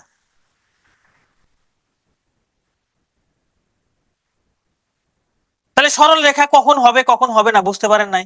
এক্স ওয়াই পথ থাকবে না, ঘাত কখনো একের বেশি হবে না, শেষ। এই দুইটা জিনিস যদি মনে রাখতে পারেন তাহলেই বুঝতে পারবেন কোনটা সরল রেখার সমীকরণ, কোনটা সরল রেখার সমীকরণ না। এবার আসেন একটু ঢাল দেখি। এবার আমরা দেখবো একটু ঢাল, ঢাল জিনিসটা শেখার ট্রাই করি। দেখেন আপনারা সবাই এখানে ক্লাস করতেছেন না, সবাই ক্লাস করতেছেন, ক্লাস করার ফলে কি হচ্ছে, আপনাদের কি হচ্ছে, জ্ঞান বাড়তেছে, আপনাদের জ্ঞানের উন্নতি হচ্ছে, জ্ঞানের উন্নতি হচ্ছে, তাই না? কিন্তু কানিজ কি করতেছে, কানিজ ঘুমাচ্ছে, ওর জ্ঞানের উন্নতি হচ্ছে না, যেমন আছে তেমনই থাকতেছে, ওর জ্ঞানের কোনো উন্নতি নাই। বাকিদের উন্নতি হচ্ছে, কেউ বেশি বুঝতেছে তার উন্নতি বেশি, কেউ কম বুঝতেছে তার উন্নতি কম। কানিজ ঘুমাচ্ছে, ওর উন্নতি নাই, ও যেমন তেমনই আছে। বুঝতে পারছেন?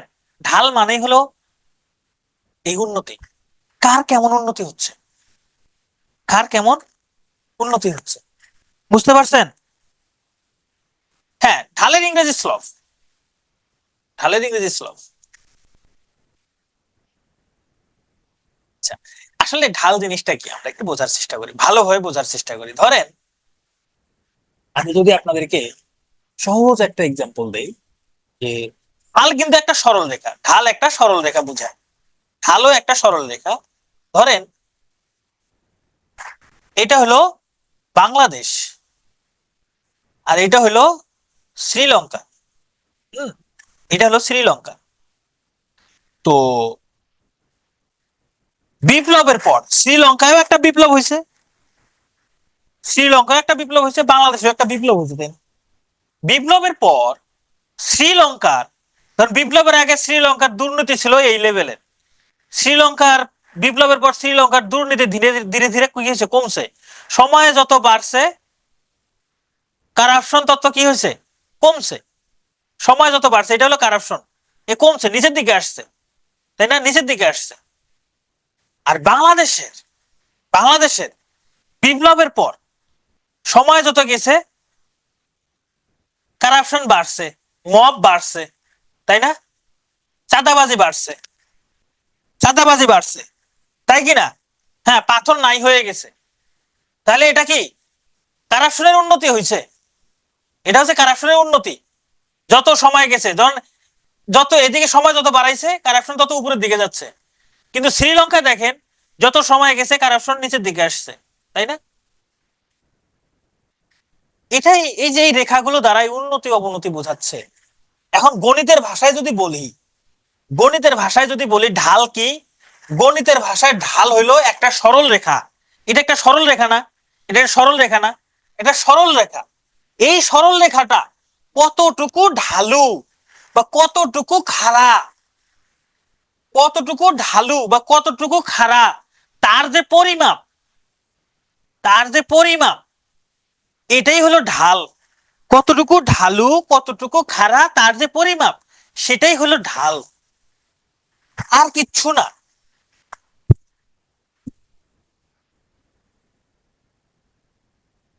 এখন আমি ঢালের কিছু সূত্র দেখাই, একটাই সূত্র দেখাবো ঢালের, আর কোনো সূত্র নাই।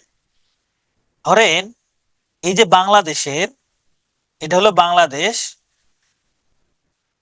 এদিকে হলো টাইম, এদিকে হলো ধরেন, ধরেন কারাপশন। হ্যাঁ, কারাপশনটা কি হয়েছে, দুর্নীতি কিরকম হয়েছে। ধরেন এখানে বিপ্লব হয়েছে, বিপ্লবের পর আগেও কারাপশন হয়েছে, এটা চাঁদাবাজির কথা বলতেছি, চাঁদাবাজি, আগেও চাঁদাবাজি হয়েছে, আগে চাঁদাবাজি হয়েছে ধরেন গোপনে, এখন হয়েছে ওপেনে। ধরেন এই যে বাড়তেছে চাঁদাবাজি, এরকম করে বাড়তেছে। তা আমরা দেখতে চাই এই সময়ে, এই দুইটা সময়ের মধ্যে, এই দুইটা সময়ের মধ্যে কতটুকু পরিবর্তন হয়েছে, এইটুকু সময়ের মধ্যে কি পরিমাণ উন্নতি হয়েছে, এইটুকু সময়ের মধ্যে। হ্যাঁ, আমি একটু কালারটা চেঞ্জ করে নেই তাহলে সুবিধা হবে। এই যে এইটুকু সময়ের মধ্যে কারাপশনটা কি পরিমাণ বাড়ছে, এই সময়ের মধ্যে দেখতে চাই আমরা। এই সময়ের মধ্যে ধরেন এইটা, আমরা এটাকে এক্স অক্ষ ধরি আর এটাকে ধরি ওয়াই অক্ষ। হ্যাঁ, তো এই বিন্দুটা হলো ধরেন এক্স ওয়ান, ওয়াই ওয়ান, আর এই বিন্দুটা হলো এক্স টু, ওয়াই টু। তাহলে এইটুকু দৈর্ঘ্য কত এটা আমরা বের করব। হ্যাঁ, এইটুকুটা দেখেন, এইটা পুরোটাই, এই যে এটা পুরোটা, এই যে উপরের টুকু, এই যে এইটুকু, এটা x1 না, এইটুকু x1 আর এইটুকু x2। অ্যাকচুয়ালি এইটুকু হইলো x2 মাইনাস x1। এখন আমি যদি এটার সাথে একটু লম্ব অঙ্কন করি, তাহলে এই সময়ের মধ্যে কারাপশন হয়েছে এইটুকু, এটা হচ্ছে y2 মাইনাস y1, এটুকু হচ্ছে y2 মাইনাস y1। খেয়াল করেন, এতটুকু সময়ের পরিবর্তনে, এতটুকু সময়ের পরিবর্তনে কারাপশন পরিবর্তন হয়েছে এতটুকু। আমরা যদি ঐকিক নিয়মে করি x2 মাইনাস x1, এত সময়ে পরিবর্তনে কারাপশন হয়েছে কতটুকু, y2 মাইনাস y1। তাহলে এক একক সময়ে পরিবর্তনে কারাপশন পরিবর্তন হয় y2 minus y1 divided by x2 minus x1। ভাই এটা ঢালের সূত্র। ভাই আমি কিছু বুঝি নাই, কিছু বোঝেন নাই, বোঝারও দরকার নেই, এইটা মনে রাখেন। পরীক্ষায় আসতে পারে ঢাল নির্ণয়, দুইটা বিন্দু দিয়ে বলতে পারে এই দুইটা বিন্দুর ঢাল কত, আমরা একটু পরে নির্ণয় করব। দুইটা বিন্দু দিয়ে বলতে পারে ঢাল নির্ণয় করতে, ঢাল নির্ণয়ের সূত্র হবে এই যে y2 minus y1 divided by x2 minus x1, এটা সূত্র। ঢাল নির্ণয়ের সূত্র এটা, ঢাল নির্ণয়ের সূত্র এটা, এটা হলো ঢাল নির্ণয়ের সূত্র। জাস্ট এটুকু মনে রাখেন। আর এইটা যারা বেসিক বুঝতে চান তারা কারা বুঝবেন, যারা এই যে কয়দিন পর ম্যাথে হচ্ছে পরীক্ষা দিবেন, মানে 49-এ ম্যাথে পরীক্ষা দিবেন, তাই না? তারা সরল রেখা ভালো করে করবেন, স্থানাঙ্ক জ্যামিতি ভালো করে করবেন, এখান থেকে দুই তিনটা ম্যাথ আসবে, দুই তিনটা ম্যাথ আসবে। তো যাই হোক, আমার এই সূত্রটা মনে থাকলেই হবে। ঢাল নির্ণয়ের সূত্র এটা, y2 minus y1 divided by x2 minus x1। হ্যাঁ, প্রয়োগ করে দেখাবো, প্রয়োগ করে তো অবশ্যই দেখাবো, প্রয়োগ করে দেখাবো না? আমি একটু পরে আপনাদের অনেক অঙ্ক আছে।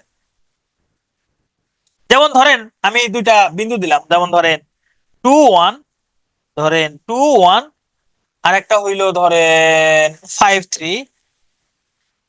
এদের ঢাল কত, এই বিন্দু দ্বয়ের ঢাল কত, বিন্দু দ্বয়ের ঢাল কত, তাহলে বের করেন ঢাল কত হবে। এই যে y2, এই যে 3 মাইনাস y1 কত 1 divided by x2 5 minus 5 minus x1 কত 2, বিয়োগ করলে কত হয়, উপরে 2 নিচে 3, এটাই হলো ঢাল, এটাই ঢাল, আর কিছু না। ঢাল কত, ঢাল এই যে 2/3, ঢাল কত, ঢাল হলো 2/3। তা আপনি জাস্ট সূত্রটা মনে রাখবেন, ঢাল নির্ণয়ের সূত্র এটা, ঢাল নির্ণয়ের সূত্র এটা। এখন দুইটা বিন্দুর ঢাল হইলো এটা। ধরেন একটু আগে দেখলাম কানিজ হয়েছে, কানিজ ঘুমাচ্ছে, মানে ওর কি নাই, উন্নতি নাই, উন্নতি নাই, উন্নতি নাই মানে কি, ও সমান ভাবে চলছে, যেমন আছে তেমনই চলছে, এই সমান্তরালে চলছে। দুইটা রেখা, এই রেখা দুটো যদি সমান্তরাল হয়, ধরেন এটাও যায় এটাও তাই, কিংবা এটাও তাই এটাও তাই, তাহলে এরা কি, এদের ঢাল সমান হবে, এদের ঢাল সমান হবে, এদের ঢাল শূন্য, এই যে এটা ঢাল শূন্য, মানে কোনো উন্নতি নাই। আর যদি উন্নতি হয়, সমান, দুইজনের উন্নতি সেম, এটার উন্নতি যেমন এটার উন্নতিও তেমন, যদি সেম হয় তার মানে কি, তাদের উন্নতি সমান, মানে ঢাল সমান, ঢাল সমান হবে, উন্নতি সমান মানে ঢাল সমান। এত সোজা? হ্যাঁ, এতই সোজা। যাই হোক, এখানে ঢালকে আসলে ট্যান দ্বারা প্রকাশ করা হয়, ট্যানজেন্ট। কেন প্রকাশ করা হয়, আমি যদি এখানে একটা এরকম করে একটা সমকোণ অঙ্কন করি, এই যে সমকোণে ত্রিভুজ হয়, এটা হবে x2 মাইনাস x1, হ্যাঁ, আর এই যে এইটুকু এইটুকু এইটুকু হচ্ছে y2 মাইনাস y1, এটা হচ্ছে ভূমি, এটা হচ্ছে লম্ব। এই কোণটা যদি থিটা হয়, এই কোণটা হবে থিটা। দেখেন তো, ভূমি এবং লম্ব, এই যে লম্ব ভাগ ভূমি, লম্ব ভাগ ভূমি, ট্যান থিটা না, ট্যান থিটা সমান কি লম্ব ভাগ ভূমি না? এই যে y2 মাইনাস y1 লম্ব, ভূমি হইলো x2 মাইনাস x1। এই জন্য হচ্ছে, এই জন্য হচ্ছে ঢালকে ট্যানজেন্ট দ্বারা প্রকাশ করা হয়, ট্যান দ্বারা প্রকাশ করা হয়। tan tan থিটা এটাই হচ্ছে এম, এম দ্বারা ঢালকে প্রকাশ করা হয়, এটুকুই। আচ্ছা শুনেন, তাদের কাছে অনেক ঝামেলা লাগতেছে, এই তো ঝামেলা লাগতেছে না, আমি একদম সহজ করে দিচ্ছি। চলে, তিনটা বিন্দু সমরেখ হওয়ার শর্ত। সমরেখ মানে একই সরল রেখায় আছে, একই সরল রেখায় আছে, একই সরল রেখায়। তিনটা বিন্দু সমরেখ হইলে এই দুইটা বিন্দুর ঢাল, যেমন ধরেন ধরেন এটা হইলো ধরেন এটা 3 2, এটা ধরেন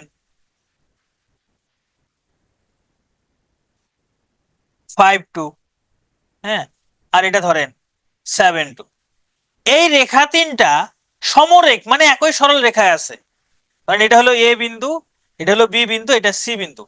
এখন আমাকে তো সবসময় দেওয়া থাকবে না, আমাকে তিনটা বিন্দু দিয়ে বলবে এরা সমরেখ কিনা। কিভাবে দেখবো? সমরেখ মানে কি, এদের উন্নতি সমান। সমরেখ মানে এদের উন্নতি সমান, সমরেখ মানে এদের উন্নতি সমান, অর্থাৎ এ বি রেখার ঢাল আর বিসি রেখার ঢাল সমান হবে। দেখেন আপনারা এখানে এ বি রেখার ঢাল নির্ণয় করেন, এ বি রেখার ঢাল নির্ণয় করেন। আমি এখানে আইডিয়া করে নিচ্ছি, আমি জানি না সমান হবে কিনা। এই রেখাদ্বয়ের ঢাল সমান হইলে, মানে এ বি এবং বিসি ঢাল যদি সমান হয় তাহলে তারা সমরেখ হবে। তাহলে কি হবে? সমরেখ হবে। ঢাল সমান হলে তারা সমরেখ হবে। এখন সব থেকে ইম্পর্টেন্ট যে জিনিসটা আমি আপনাদের বলবো সেটা হলো সরল রেখার ঢাল। কিসের ঢাল?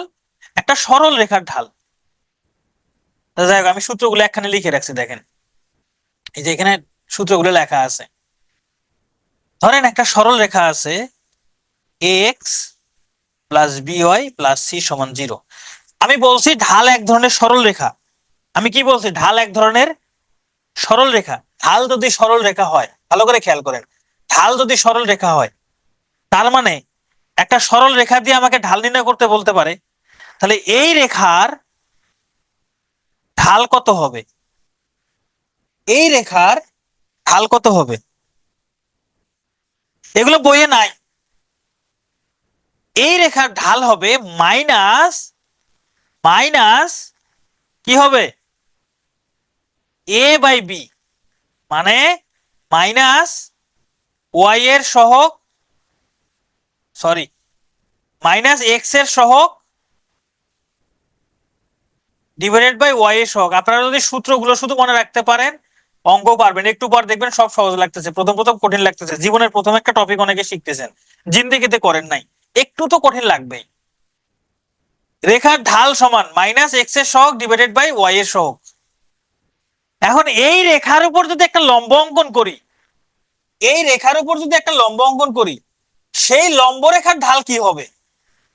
সেই লম্ব রেখার ঢাল কি হবে? লম্ব রেখার ঢাল সমান বি বাই এ, মানে হবে ওয়াই এর সহগ ডিভাইডেড বাই এক্স এর সহগ। আপনারা যদি কিছু নাও বোঝেন,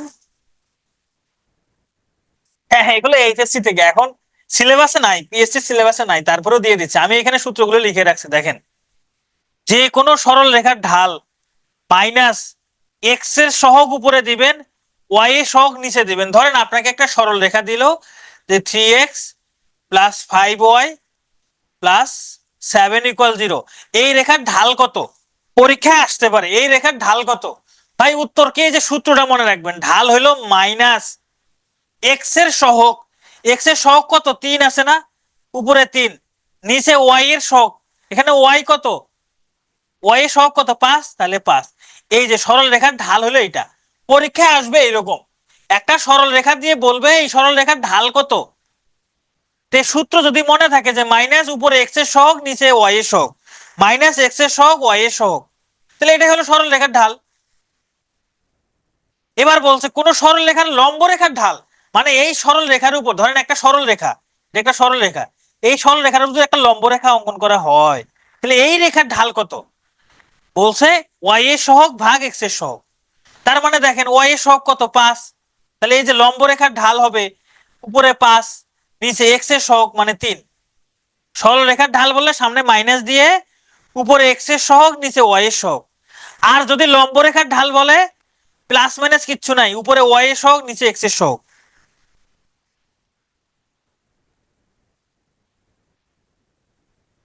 আর এটা তো বলছি দুইটা নির্দিষ্ট সরলরেখার ঢাল, এই যে y1 minus y2 divided by x1 minus x2, মানে y2 মাইনাস y1 আর x2 মাইনাস x1 একই কথা, যে কোনো একটা আগে লিখলেই হবে। তাহলে এই তিনটা সূত্র মনে রাখলে আপনার ঢাল নিয়ে কোনো চিন্তা নাই। এই তিনটা সূত্র মনে রাখলে ঢাল নিয়ে কোনো চিন্তা নাই, প্রশ্ন আসতে পারে ঢাল নিয়েই, এইটাই সব থেকে বেশি ইম্পর্টেন্ট, 5 স্টার। তাহলে এই তিনটা সূত্র মনে রাখবেন জাস্ট।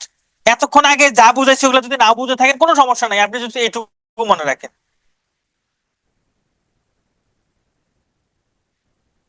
মাইনাস কেন আসছে? এটা সরল রেখার সমীকরণ হয় এরকম, y equal mx plus c, এটা হলো সরল রেখার সমীকরণ। হ্যাঁ, এখন এই যে এই সমীকরণটাকে যদি, এই m হলো ঢাল, এই যে m এটা হলো ঢাল, এগুলা বোঝাইতে গেলে অনেক ডিপে যাইতে হয়। এটা হলো ঢাল। এখন দেখেন আমি যদি y রেখে বাকি সব ওই পাশে নিয়ে যাই, দেখেন 5y সমান মাইনাস 3x মাইনাস 7, তাহলে y সমান এই যে মাইনাস 3/5x মাইনাস 7/5, এই যে x এর সাথে যেটা আছে এটাই ঢাল, এই যে -3/5, এই জিনিসটাকে একদম শর্টকাটে বলছে এটা, শর্টকাটে বলছে এটা, শর্টকাটে বলছে এটা।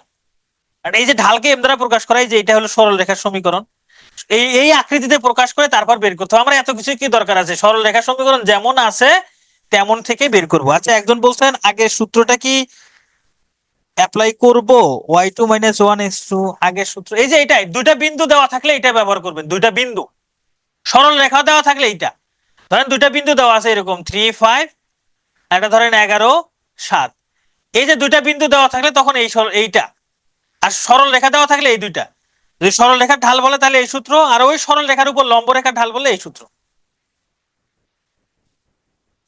একটা রেখার সমান্তরাল রেখার ঢাল ওই রেখারই সমান। সুন্দর প্রশ্ন করছেন হাসিবুর রহমান। এটা লম্ব রেখার ঢাল তো বের করলাম, যদি বলে সমান্তরাল রেখার ঢাল, ভাই সমান্তরাল রেখার ঢাল আর সরল রেখার ঢাল সেম হবে, দুইটা সেম হবে। 3 নাম্বার সূত্র দিয়ে একটু আগে দেখাইছি, আমি সামনে দেখাবো, সামনে দেখাবো, আরে করাবো তো করাবো, আমি ম্যাথ করাবো না। এইবার আমি একটু এক্সট্রা কিছু করাই, পরীক্ষা আসে নাই, আসতে পারে। দুইটা নির্দিষ্ট বিন্দুগামী সরল রেখার সমীকরণ, ধরেন দুইটা বিন্দু দেওয়া আছে, ধরেন একটা বিন্দু হচ্ছে 3, 4, আর একটা বিন্দু দেওয়া আছে ধরেন 5, 7, এই দুইটা বিন্দু দিয়ে গেছে এরকম সরল রেখার সমীকরণ, সূত্র হলো এটা। ততটা ইম্পর্টেন্ট না, তারপরেও আমাদের একটু, ভাইরে একটা সরল রেখা যদি এরকম হয়, এই সরল রেখার সমীকরণ ধরেন এই যে এরকম 3x প্লাস 5y প্লাস 7, ধরেন এইটা। এখন এই রেখার উপর যদি একটা লম্ব অঙ্কন করি, ধরেন এটা একটা লম্ব হইলো, এখন বলছে এই যে রেখাটা, এই রেখার ঢাল কত, এই রেখার ঢাল বের করতে বলছে। লম্ব রেখার ঢাল মানে এই রেখার উপর একটা লম্ব অঙ্কন করলাম, সেই লম্বের ঢাল কত, এই তো এটাই, আর কিছু না। এখন দুইটা বিন্দু যদি দেওয়া থাকে, সেই বিন্দু দিয়ে যে সরল রেখা গেছে সেই সরল রেখার সমীকরণের সূত্র হলো x minus x1 divided by y minus y1। মানে দেখেন এখানে x মাইনাস x1 মানে কত 3, y মাইনাস y1 মানে হলো যে 4, সমান x1 মাইনাস x2 মানে 3 minus 5, y1 minus y2 4 minus 7, তার মানে x মাইনাস 3 y মাইনাস 4 সমান এখানে হবে কত -2 -3, মাইনাস মাইনাস বাদ যায়। এবার আর গ্রহণ করেন, 3x মাইনাস 9 সমান 2y মাইনাস 8, সবগুলোকে এক পাশে করলে 3x minus 2y minus 9 plus 8 equal 0, তার মানে 3x minus 2y minus 1 equal 0। এই দুইটা বিন্দু দিয়ে গেছে এমন সরল রেখার সমীকরণ হইল 3x minus 2y minus 1 equal 0। হুম, এটাই হলো সরলরেখার সমীকরণ, এটাই হলো সরলরেখার সমীকরণ। এখন পরীক্ষায় এই সূত্র প্রয়োগ করার দরকার নাই, কেন নাই, কেন নাই চলেন আমি আপনাদের দেখাই।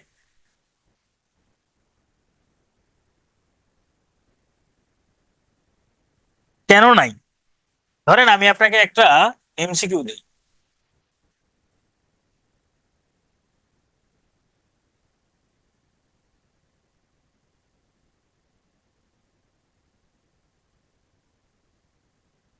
কেন নাই আমি একটু দেখাই আপনাকে। ধরেন পরীক্ষায় বললো যে, যেহেতু এমসিকিউ প্রশ্ন আসবে, যে 3 4 5 7 বিন্দুগামী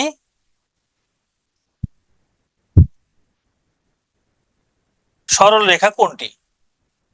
তাহলে অপশন আসবে ক নম্বর, ধরেন 3x - 2y - 1, ধরেন এরকম আসলো 3x + 2y - 1 = 0। খ নম্বর আসলো ধরেন এরকম 3x - 2y + 1 = 0। গ নম্বর অপশন আছে এরকম, ধরেন 3x - 2y - 1 = 0। ঘ নম্বর ধরেন কোনোটি নয়। তাহলে কি করবেন? তাহলে যেটা করবেন, অপশন টেস্ট করবেন। এইটা এক্স এর মান, এটা ওয়াই এর মান বসাই দেন এইখানে, বসাই দিয়ে দেখেন শূন্য হয় কিনা, দেখেন শূন্য হয় কিনা। এটা এক্স এর, এখানে এক্স এর মান ওয়াই এর মান বসাই দেন, শূন্য হয় কিনা, হবে না। এখানে এক্স এর মান দেখেন 3 বসাই দেন, 3 3 × 9, 4 2 × 8, তাই না? 9 আর 8 17, 17 থেকে একবার দিলে শূন্য হয়, হয় না, তাহলে এটা বাদ, তাহলে এটা বাদ। এই যে এখানে যদি এক্স এর মান বসাই দেন 3 3 3 × 9, 3 3 × 9, 4 2 × 8, 9 থেকে 8 বাদ দিলে 1, 1 আর 1 যোগ করলে হয় 2, কিন্তু এখানে শূন্য হইতে হবে, এটাও বাদ। এইখানে বসাই দেন, মিলে যাবে, তখন এটা সঠিক উত্তর, এটা সঠিক উত্তর। তাহলে এটা অপশন টেস্ট করলেই হয়ে যাচ্ছে। এটা আপনাদের ওই যে সমীকরণ করাইছি না, সমীকরণের ক্লাস, সেই ক্লাসে কিন্তু এটা আমি বুঝাই দিছি অলমোস্ট। তাহলে এটা আমার এই সূত্র যদি আমি নাও মনে রাখি কোনো সমস্যা নাই ভাই, আমি তো রিটেন পরীক্ষা দিব না, আমি এমসিকিউ পরীক্ষা দিব। এমসিকিউ এর মধ্যে আমার অপশন টেস্ট করার উপায় আছে, তাহলে আমি অপশন টেস্ট, ক্লিয়ার? তাহলে এটা, তাহলে আমার ঢালটা কিন্তু ইম্পর্টেন্ট।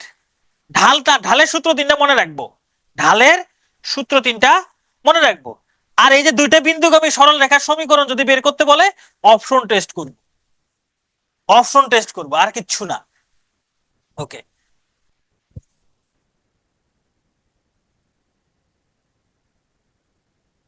না না, আপনি দুইটা দিয়ে করেন, একটা দিয়ে শোনেন, একটা দিয়ে যখন মিলবে না আর একটা দিয়ে তো করার প্রয়োজন নাই।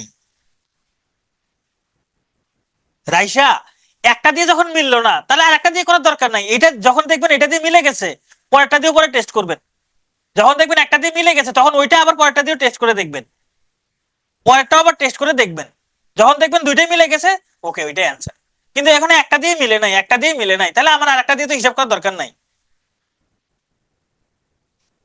ঠিক আছে, এবার দুইটি সরল রেখা লম্ব এবং সমান্তরাল হওয়ার শর্ত দেখব। দুইটা সরল রেখা লম্ব এবং সমান্তরাল হওয়ার শর্ত। এখন দুইটা সরল রেখা কখন লম্ব হয়, কখন সমান্তরাল হয়, এই জিনিসগুলো আমাদের জানতে হবে। দুইটা সরল রেখা যদি সমান্তরাল হয়, সমান্তরাল হওয়ার শর্ত হইল ঢাল দ্বয় সমান। মানে কি হবে? ঢাল সমান হবে, ঢাল সমান হইলে সমান্তরাল হবে, ঢাল সমান হইলে সমান্তরাল হবে। ঢাল সমান মানে কি? তাদের উন্নতি সেম। এই যে দুইটা সরল রেখা সমান্তরাল হয়েছে মানে কি? এদের দুইজনের উন্নতি সেম। এই যে দুইজন সমান্তরাল মানে কি? দুইজনের উন্নতি সমান। এই জন্য ঢাল সমান হইলে সমান্তরাল হয়, ঢাল সমান হইলে কি হয়? সমান্তরাল হয়। ঠিক আছে, তাহলে দুইটা সরল রেখা সমান্তরাল হওয়ার শর্ত কি? ঢাল দ্বয় সমান হওয়া। দুইটা সরল রেখা সমান্তরাল হওয়ার শর্ত ঢাল দ্বয় সমান হওয়া। এবার লম্ব হওয়ার শর্ত কি? ঢাল দ্বয়ের গুণফল যদি -1 হয়, ঢাল দ্বয়ের গুণফল যদি -1 হয়, তাহলে লম্ব হবে। দুইটা সরল রেখার ঢাল যদি, ঢালের গুণফল যদি -1 হয়, তাহলে কি হবে? কি হবে বলেন? ঢাল দ্বয় পরস্পর লম্ব হবে, মনে থাকবে? এই দুইটা জিনিস মনে রাখবেন। সমান্তরালটা তো বুঝতেই পারতেছেন, উন্নতি সমান, তাই এরা সমান্তরাল। লম্ব হবে একটা আর একটা তুলনায় খাড়া, একটার উপর আরেকটা খাড়া হয়ে আছে। ঢাল দ্বয়ের গুণফল যদি মাইনাস হয়, তাহলে লম্ব। ভাই আর কিছু শিখাবো না আপনাদের, যা শিখেছেন এইটুকু, এইটুকু থেকে স্থানাঙ্ক ডান। লম্ব রেখার সমীকরণ সূত্র একটা দেওয়া আছে, সূত্র মনে রাখতে পারলে ভালো, আমি এটা বুঝাবো না। যেমন এই যে এই বিন্দুগামী এই সরল রেখার উপর লম্ব, তার সমীকরণ এই যে ওয়াই এর সহগ চলে আসছে এক্স এর কাছে, এক্স এর সহগ চলে গেছে ওয়াই এর কাছে, প্লাস ছিল মাইনাস হয়ে গেছে, আর এখানে এক্স মাইনাস এখানকার x one, y minus y one. মাথা ঘুরে গেছে তাই না? মাথা ঘুরছে কিনা? মাথা ঘুরছে কিনা? মাথা ঘুরে নাই? মাথা ঘুরছে। তাহলে এটা বাদ দেন, কিন্তু আমি অঙ্ক করাবো। এই সূত্র বাদ দেন, কিন্তু আমি অঙ্ক করাবো। আবার সমান্তরাল রেখার সমীকরণ, এই বিন্দুগামী এত রেখার সমান্তরাল রেখার সমীকরণ, এইটা এটা দেখলেও মাথা ঘুরবে। এই যে এখানে এ এর জায়গায় এ আছে, বি এর জায়গায় বি আছে, কিন্তু x minus x one y minus one এখানে প্লাস। মাথা ঘুরতেছে না? মাথা ঘুরতেছে। সূত্র মনে রাখতে পারলে রাখবেন, না রাখতে পারলে নাই। আমি একটু রিক্যাপ করি কি কি মনে রাখবেন। প্রথমে যেটা মনে রাখবেন সেটা হলো ঢাল নির্ণয়ের সূত্র তিনটা। এই তিনটা খুবই ইম্পর্টেন্ট। প্রথমে এই তিনটা, দেন দুইটা বিন্দুগামী সরল রেখার সমীকরণ অপশন টেস্ট করে বের করতে পারবেন। আর একটা লাগবে এইটা, দুইটা রেখা সমান্তরাল হওয়ার শর্ত আর লম্ব হওয়ার শর্ত। দুইটা রেখা সমান্তরাল হওয়ার শর্ত, লম্ব হওয়ার শর্ত। ভাই এই কয়টা জিনিস মনে থাকবে না? এই কয়টা জিনিস একটু কষ্ট করে মনে রাখবেন। এই কয়টা জিনিস একটু কষ্ট করে মনে রাখবেন, আর কিচ্ছু না। এখন আসেন, তাহলে যে এই দুটা রাখছেন স্লাইডে, এই দুটা স্লাইডে রাখছি, আমি অঙ্ক করাবো। অঙ্ক করার সময় দেখবেন এত সোজা অঙ্ক। অঙ্ক করার সময় আপনারা নিজেরাই বলবেন এত সোজা। চলেন আমরা অঙ্ক করি এক এক করে। এই অঙ্কগুলো প্র্যাকটিস করলে আর কিছু লাগবে না। এবার আপনারা বের করেন, এই যে এ একটা বিন্দু, বি একটা বিন্দু, এই দুইটা বিন্দু দিয়ে অতিক্রমকারী রেখার ঢাল কত? তাহলে ঢাল নির্ণয়ের সূত্রটা কি ছিল? উপরে হবে ওয়াই এর পার্থক্য। তাহলে আমি এই যে 2 লিখলাম, মাইনাস এখানকার -2, নিচে হবে এক্স এর পার্থক্য, এই যে -3 মাইনাস এখানে 3। তাহলে কি হয়? কি হয় বলেন?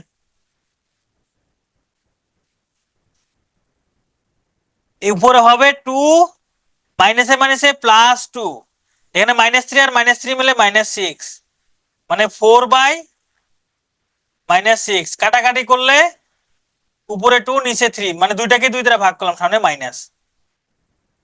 এই যে হলো ঢাল। পরীক্ষায় আসবে এরকম প্রশ্ন, -2/3, এটা হলো অ্যান্সার।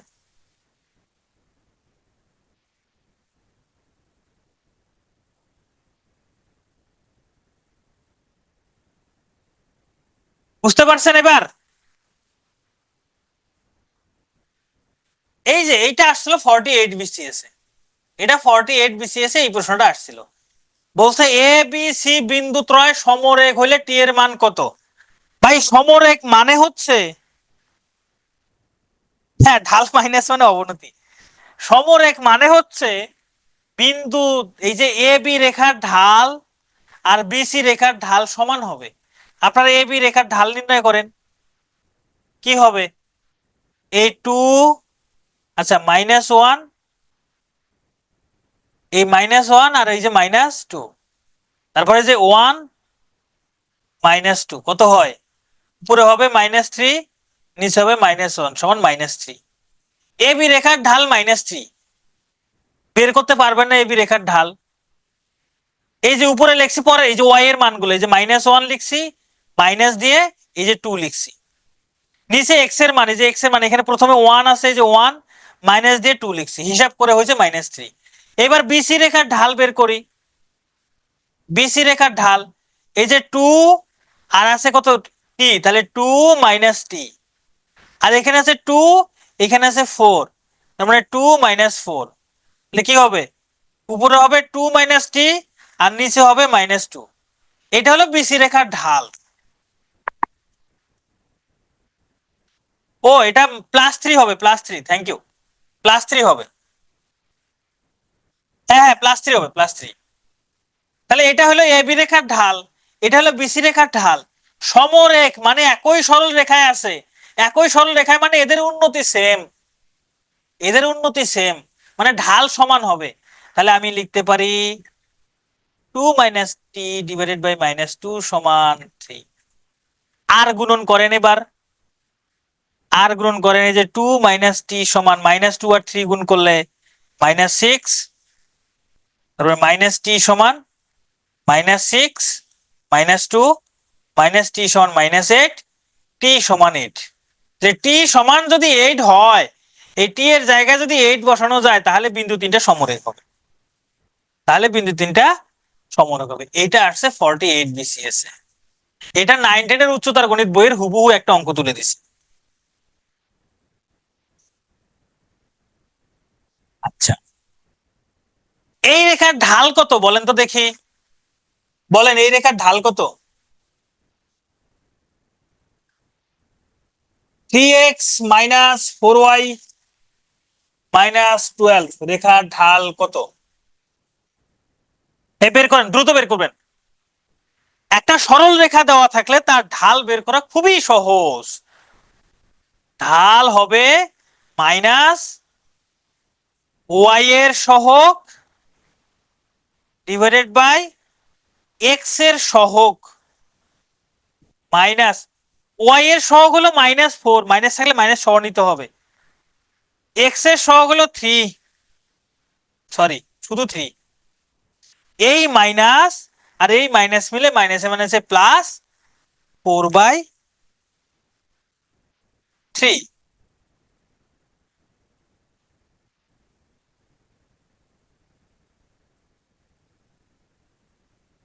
ভুল হয়েছে না? আমি সূত্র ভুল করছি না? দেখেন তো আমি সূত্র কি লিখছিলাম এখানে। সূত্র কি ছিল? এক্স এর সহগ ছিল। পরীক্ষার হলে আপনাদের এরকম ভুল হওয়ার এক্স এর সহগ, এটা ওয়াই না, এটা হবে এক্স এর সহগ, আর এটা হবে ওয়াই এর সহগ। সর্বনাশ করে ফেলছি। তাহলে এটা হবে এক্স এর সহগ। এক্স এর সহগ কত? 3। ওয়াই এর সহগ হলো -4। তো যাই হোক, এই মাইনাস আর এই মাইনাস মিলে প্লাস হবে। যাই হোক, এটা হলো অ্যান্সার। আমি একটু ভুল করছিলাম। 3/4। এক্স এর সহগ হবে উপরে, এক্স এর সহগটা হবে উপরে। এটা বের করেন, এবার বের করেন এটা। হ্যাঁ, ভাবনা এটা ওইটা ওইটা ট্রু বলছেন যে y = mx + c দিয়ে করলে ভুল হওয়ার সম্ভাবনা কম। এই রেখার ঢাল কত? তাহলে ঢাল সমান কি? ঢাল সমান মাইনাস এক্স এর সহগ ডিভাইডেড বাই ওয়াই এর সহগ মাইনাস এক্স এর সহগ হলো 4, ওয়াই এর সহগ হলো -2। এই মাইনাসে মাইনাসে প্লাস 4/2। 4 কে 2 দ্বারা ভাগ করলে হয় 2। তাহলে এই রেখার ঢাল হইলো 2। এই রেখার ঢাল হইলো 2। এইটা আসছে 48 বিসিএস এ। এই সরল রেখাদ্বয়ের ঢালের গুণফল কত? মানে এই রেখার ঢাল বের করবেন, এই রেখার ঢাল বের করবেন, ঢাল বের করে ঢাল দুটো গুণ করতে বলছে। সেই গুণফল কত? এটা 48 এ আসছে। তাহলে দেখেন এই রেখার ঢাল কত? মাইনাস এক্স এর সহগ হলো 1, ওয়াই এর সহগ হলো -2। তার মানে এই রেখার ঢাল হইলো মাইনাসে মাইনাসে প্লাস মানে 1/2। এই রেখার ঢাল কত? মাইনাস এক্স এর সহগ হলো 2, ওয়াই এর সহগ হলো 1 মানে -2। তাহলে এটা হলো এই রেখার ঢাল 1/2, এই রেখার ঢাল হলো -2। বলছে ঢাল দ্বয়ের গুণফল কত? তাহলে -2 এর সাথে 1/2 গুণ করে দেন। তাহলে 2 আর 2 কাটা যায়, কাটা গেলে -1। এই যে হয়ে গেল। তার মানে ঢাল নিয়েই আসছে, ঢাল নিয়েই প্রশ্ন আসার সম্ভাবনা বেশি। এখন বলেন তো, যারা প্রথমে খুব কঠিন লাগতেছিল, জাস্ট খালি সূত্রটা যদি জানেন এবং সূত্রের প্রয়োগ জানেন, অঙ্ক করতে পারবেন না। এখন আমি যদি সূত্রের বেসিক পড়াইতে যাই, এই স্থানাঙ্কের উপরে আমার ক্লাস নিতে হবে 4-5টা। স্থানাঙ্কের উপর 4-5টা ক্লাস হবে, তো এগুলো পারবেন না। জাস্ট এইটুকু, এই যে ঢালের অঙ্কগুলো অন্তত পক্ষে করবেন, অন্তত পক্ষে ঢালের অঙ্কগুলো করে যাবেন। এবার বলছে এই রেখার উপর লম্ব রেখার ঢাল। এই রেখার উপর মানে এটা যদি একটা সরল রেখা হয়, ধরেন এটা একটা সরল রেখা, এই সরল রেখার উপর যদি একটা লম্ব অঙ্কন করি, সেই লম্ব রেখার ঢাল কত? এই রেখার ঢাল কত? তাহলে লম্ব রেখার ঢাল তখন কি হবে, উপরে হবে ওয়াই এর সহগ, লম্বের ক্ষেত্রে ওয়াই এর সহগ উপরে, নিচে হবে এক্স এর সহগ, তাই না? লম্ব রেখার ঢাল বললে উপরে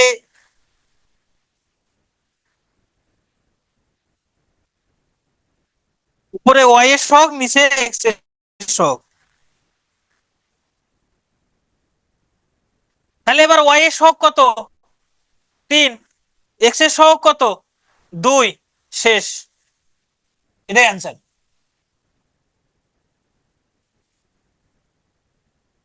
এটাই হলো অ্যান্সার। শোনেন, এখানে ম্যাক্সিমাম জীবনের প্রথম এই অঙ্ক করতেছেন, প্রথম জীবনের প্রথম, শুধু সূত্র, এখানে 5টা কি 6টা সূত্র আছে, ওই 5-6টা সূত্র দিয়ে, সূত্র কটা মাথায় রেখে ওই 5টা সূত্র দিয়ে অঙ্ক প্র্যাকটিস করবেন। আমি জানি এখানে আর্টস কমার্সের এগুলা জীবনেও করে না এই অঙ্ক, আমি তো জানি। হ্যাঁ, জাস্ট খালি সূত্রগুলো মনে রাখবেন। এবার বলছে এই রেখা দুইটা পরস্পর সমান্তরাল, তাহলে পি এর মান কোনটি? আচ্ছা, সমান্তরাল কখন হয়? না, তৃতীয় পদের কোনো কাজ নাই, এই পদের কোনো কাজ নাই, এই পদ এই এই অঙ্কগুলোতে এই পদের কোনো কাজ নাই, এগুলো বাদ। সমান্তরাল কখন হয়? যখন ঢাল সমান হয়। তাহলে এই রেখার ঢাল বের করেন, এই রেখার ঢাল বের করেন, তাহলে ঢাল দুটো সমান হবে। এই রেখার ঢাল কি হবে? মাইনাস এক্স এর সহগ ডিভাইডেড বাই ওয়াই এর সহগ। এই রেখার ঢাল কি হবে? মাইনাস এক্স এর সহগ ডিভাইডেড বাই ওয়াই এর সহগ। এই দুইটা সমান হবে, যেহেতু সমান্তরাল, ঢাল দুইটা সমান, তাই না?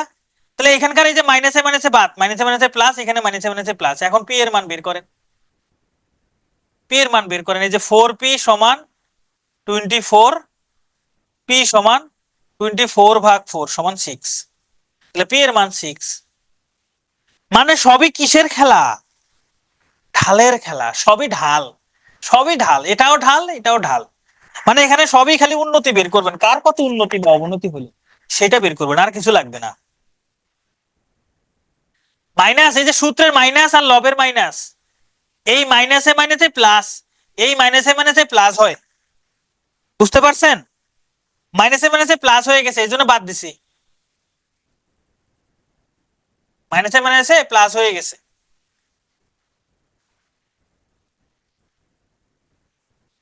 তাহলে এবার এটা আপনারা বের করেন, পি এর কোন মানের জন্য এই রেখা দুটি পরস্পর সমান্তরাল হবে? রম্বস বহুভুজ বাদ দেই, হ্যাঁ রম্বস বাদ দিতে পারেন, বহুভুজ তো একটা সূত্র। 4 এর সাথে মাইনাস না কেন? আরে এক্স এর সহগ 4, এই যে এক্স এর সহগ 4, এক্স এর সহগ, এক্স এর সহগে কি মাইনাস আছে? ববি বলেন তো, এক্স এর সাথে কি মাইনাস আছে? তা আমি কেন এখানে মাইনাস দিব? এর সাথে মাইনাস থাকলে মাইনাস দিতাম।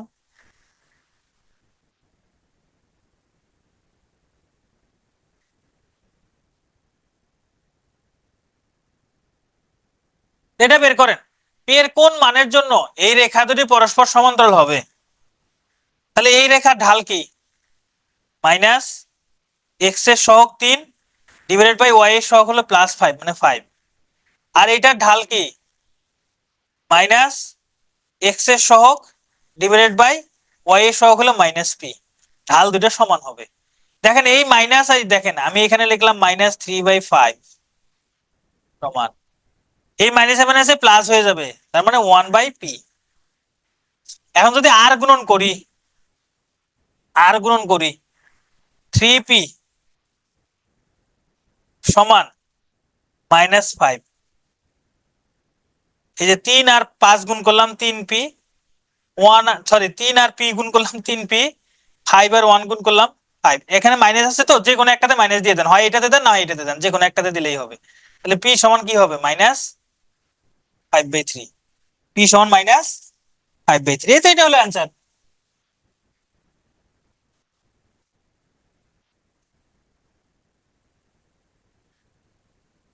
এটাই অ্যান্সার। এবার বলছে কে লম্ব, লম্ব কখন হয়? যখন ঢাল দ্বয়ের গুণফল কি হয়? ঢাল দ্বয়ের গুণফল -1 হয়, ঢাল দ্বয়ের গুণফল সমান -1 হইলে কি হবে? লম্ব হবে। তাহলে এই রেখার ঢাল বের করেন। এই রেখার ঢাল কি হবে বলেন তো? এই যে -x এর সহগ ডিভাইডেড বাই y এর সহগ হচ্ছে -1, মাইনাসে মাইনাসে প্লাস হয়ে যাবে, এখানে শুধু 2। এই রেখার ঢাল কি হবে? -x এর সহগ ডিভাইডেড বাই y এর সহগ কে, তাহলে -3/k। এটা হলো পরের সমীকরণের ঢাল, আর এটা হলো যে এই সমীকরণের ঢাল 2। এখন ঢাল দ্বয়ের গুণফল -1 হইলে তবেই লম্ব হবে। তাহলে এই যে 2 ইন্টু -3/k সমান -1, এখান থেকে এখন কে এর মান বের করবেন। তাহলে মাইনাস এই যে 2 আর 3 গুণ করলে 6k সমান -1, উভয় পাশের মাইনাস বাদ যাবে, তার মানে k সমান 6, k সমান 6। এই তো শেষ, তো অঙ্ক তো শেষ। তাহলে ঢাল দ্বয় লম্ব হলে আশা করি পারবেন। তাহলে এটা আপনারা নিজেরা করবেন যে ঢাল দ্বয় লম্ব হলে এর মান কত। তাহলে এখানে ঢাল বের করেন, -x এর সহগ ডিভাইডেড বাই y এর সহগ হলো -1। এই সমীকরণের ঢাল হইলো 2, আর এই সমীকরণের ঢাল কি আগেরটার, এটা কি সেম নাকি? x কি হয় না, সেম না। এই সমীকরণের ঢাল কি হবে? -x এর সহগ ডিভাইডেড বাই y এর সহগ হলো -a, তাহলে এটা হবে মাইনাসে মাইনাসে প্লাস হয়ে 3/a। এখন ঢাল দ্বয়ের গুণফল বের করবেন, গুণফল হবে -1, তবেই লম্ব হবে। 2 ইন্টু 3/a সমান -1, তাহলে কি হবে এখানে 6/a সমান -1, তার মানে a সমান -6, a সমান -6। হ্যাঁ, এটা ফর্মুলা। ঢাল দ্বয়ের গুণফল -1 হলে তবেই লম্ব হয়, ঢাল দ্বয়ের গুণফল -1 হলে তবেই লম্ব হয়, এই জন্য গুণ করে আমি -1 লিখছি। এই -1 লিখছি এটা ফর্মুলার কারণে। শোনেন, এটা যদিও ততটা ইম্পর্টেন্ট না, এটা এইচএসসির ম্যাথ, তারপরেও একটু করাই দেই, সহজ আছে, সহজ আছে। এই এত বিন্দুগামী এত সরল রেখার উপর লম্ব রেখার সমীকরণ, এত বিন্দুগামী এত সরল রেখার উপর লম্ব রেখার সমীকরণ কি রেখার সমীকরণ? লম্ব রেখার সমীকরণ। যদি চায় কি করতে হবে, কি করতে হবে? শুধুমাত্র এইটুকুর দিকে তাকাবেন, এখানে কি আছে? 3x + 7y আছে না? কি আছে এখানে? প্রথম সমীকরণের ঢাল -2, না না হবে না। এই মাইনাসে মাইনাসে প্লাস হয়ে গেছে ভাই, এই মাইনাসে মাইনাসে গুণ করলে বা ভাগ করলে প্লাস হয়ে যায়, এই জন্য শুধু 2। এইটুকু লিখলেন। যখন বলবে লম্ব রেখার সমীকরণ, যখন বলবে লম্ব রেখার সমীকরণ, x এর এই যে y এর সহগটা x কে দিয়ে দিবেন 7x, x এর সহগটাকে y কে দিয়ে দিবেন 3y, মাঝখানে এখানে যা থাকবে প্লাস আছে তাহলে মাইনাস দিবেন। এখানে যদি প্লাস থাকে এখানে মাইনাস দিবেন। আমি শর্টকাট শেখাচ্ছি, কারণ এগুলো শর্টকাট ছাড়া আর কিছু নাই, এখানে ডিটেলস করার মতো ডিটেলস আপনাদের লাগবেও না। আপনি কি রিটেন পরীক্ষা দিবেন? আপনি কি বুয়েটে পরীক্ষা ভর্তি পরীক্ষা দিবেন? তা তো না। বা আপনি তো এইচএসসি রিটেন পরীক্ষা দিবেন না, তাই না? দরকার নাই এসব। কি বললাম আবার বলি, লম্ব রেখা সমীকরণ বললে এখানে এই এক্স এবং ওয়াই যুক্ত পদটা লিখবেন, লিখে এখানে এক্স এর সহগ যা থাকবে সেটা ওয়াই কে দিয়ে দিবেন, ওয়াই এর সহগটা এক্স কে দিয়ে দিবেন, মাঝখানে এখানে যে চিহ্ন থাকবে তার উল্টো চিহ্ন দিবেন, দিয়ে এই যে 2 এবং -1 আছে না, এক্স এর মান 2, ওয়াই এর মান -1 বসাই দেন তো কত হয় দেখেন তো। 7 × 2 -3 × -1, তাহলে কত হয়? 14, মাইনাসে মাইনাসে +3, 17 হয় না? তাহলে এটা সমান লিখে দেন 17। এটাই হলো অ্যান্সার, এটাই অ্যান্সার।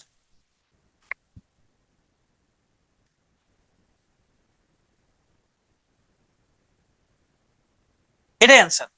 লম্ব রেখার সমীকরণ বলে জাস্ট এটা। এখন দেখেন, আমি এটার একটা সূত্র দেখাইছিলাম আপনাদের এখানে, এই যে এখানে সূত্র দেখাইছিলাম, এই যে লম্ব রেখার সমীকরণের সূত্র এটা। তো এই সূত্র মনে রাখার দরকার নেই, জাস্ট এইভাবে মনে রাখেন। কিভাবে?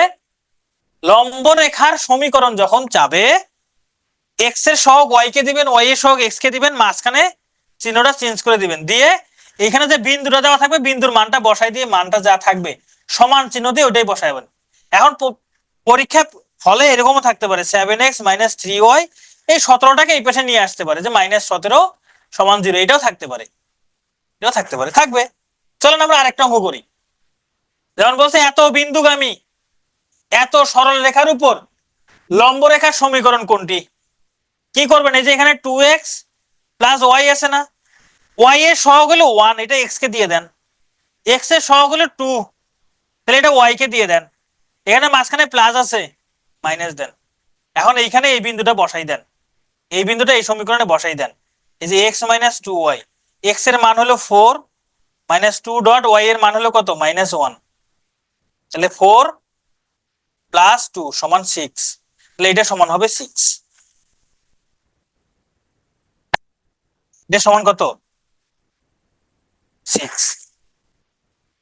তাহলে পরীক্ষায় অপশনে এটা না থাকে এরকমও থাকতে পারে x - 2y - 6 = 0, এরকমও থাকতে পারে, তাহলে এটা অ্যান্সার হবে, এটা থাকলে এটা অ্যান্সার। ওকে, আমরা আর একটা অঙ্ক করবো, একটা। এই যে এটা ছিল কি? লম্ব, তাই না? এটা ছিল লম্ব। এগুলো উল্টাই দিচ্ছি কেন? এগুলো উল্টাই দিচ্ছি কেন? এই কেনার উত্তর জানতে গেলে অনেক কিছু শিখতে হবে। তাহলে আপনাকে এইচএসসি স্থানাঙ্ক জ্যামিতি ভালো, কোঅর্ডিনেট জিওমেট্রিটা ভালো করে পড়তে হবে। -6 হবে, হ্যাঁ এটা -6 হবে। আচ্ছা, এবার বলছে সমান্তরাল। দেখেন লম্ব বললে কি করছি? x এর সহগ y কে দিছি, y এর সহগ x কে দিছি, মাঝখানে চিহ্ন পরিবর্তন করছি। যদি সমান্তরাল বলে, সমান্তরাল বললে কিচ্ছু করব না, যা আছে যা আছে তাই থাকবে, 5y - 8x। সমান্তরাল বললে যা আছে তাই থাকবে, কিচ্ছু করতে হবে না, শুধু লম্বের ক্ষেত্রে চেঞ্জ করতে হবে। এখন এখানে x এবং y এর মানটা বসাই দেন। এই 5y - 8x, এখানে 5 × y এর মান হলো 2 মাইনাস x আছে, তাই না? 8 × x এর মান 3, কত হয়? 10 - 24 সমান কত? -14, এটা সমান -14, শেষ। তাহলে এখানে হচ্ছে 5y - 8x + 14 = 0, এই হলো অ্যান্সার। হ্যাঁ, লম্বের ক্ষেত্রে শুধু উল্টে যাবে, লম্ব বললে একজনেরটা আরেকজনকে দিবেন, সমান্তরালের ক্ষেত্রে না। সমান্তরাল মানে কি? সমান সমান, একজনের তো আরেকজনকে দেওয়া যাবে না, একজনের তো আরেকজনকে দেওয়া যাবে না, সমান সমান রাখতে হবে। এই জন্য সমান্তরালের ক্ষেত্রে এখানেও যা থাকবে এখানেও তাই থাকবে, শুধুমাত্র এখানকার সংখ্যাটা চেঞ্জ হবে, এই তো এইটুকুই। তাহলে যেমন এইটা এত বিন্দুগামী এত রেখার সমান্তরাল রেখার সমীকরণ কোনটি? যা আছে তাই লিখে দেন। এরপর কি করবেন? এখানে x এর মান আর y এর মান বসাই দেন। এরপর এখানে x এর মান এবং y এর মান বসাই দেন। তাহলে 3 × 1 - 4 × 2, তাহলে 3 - 8 কত হয়? 5, -5, তাহলে এটা সমান -5, এটা সমান মাইনাস, তাহলে কি হবে? 3x - 4y + 5 = 0, এটা হবে অ্যান্সার।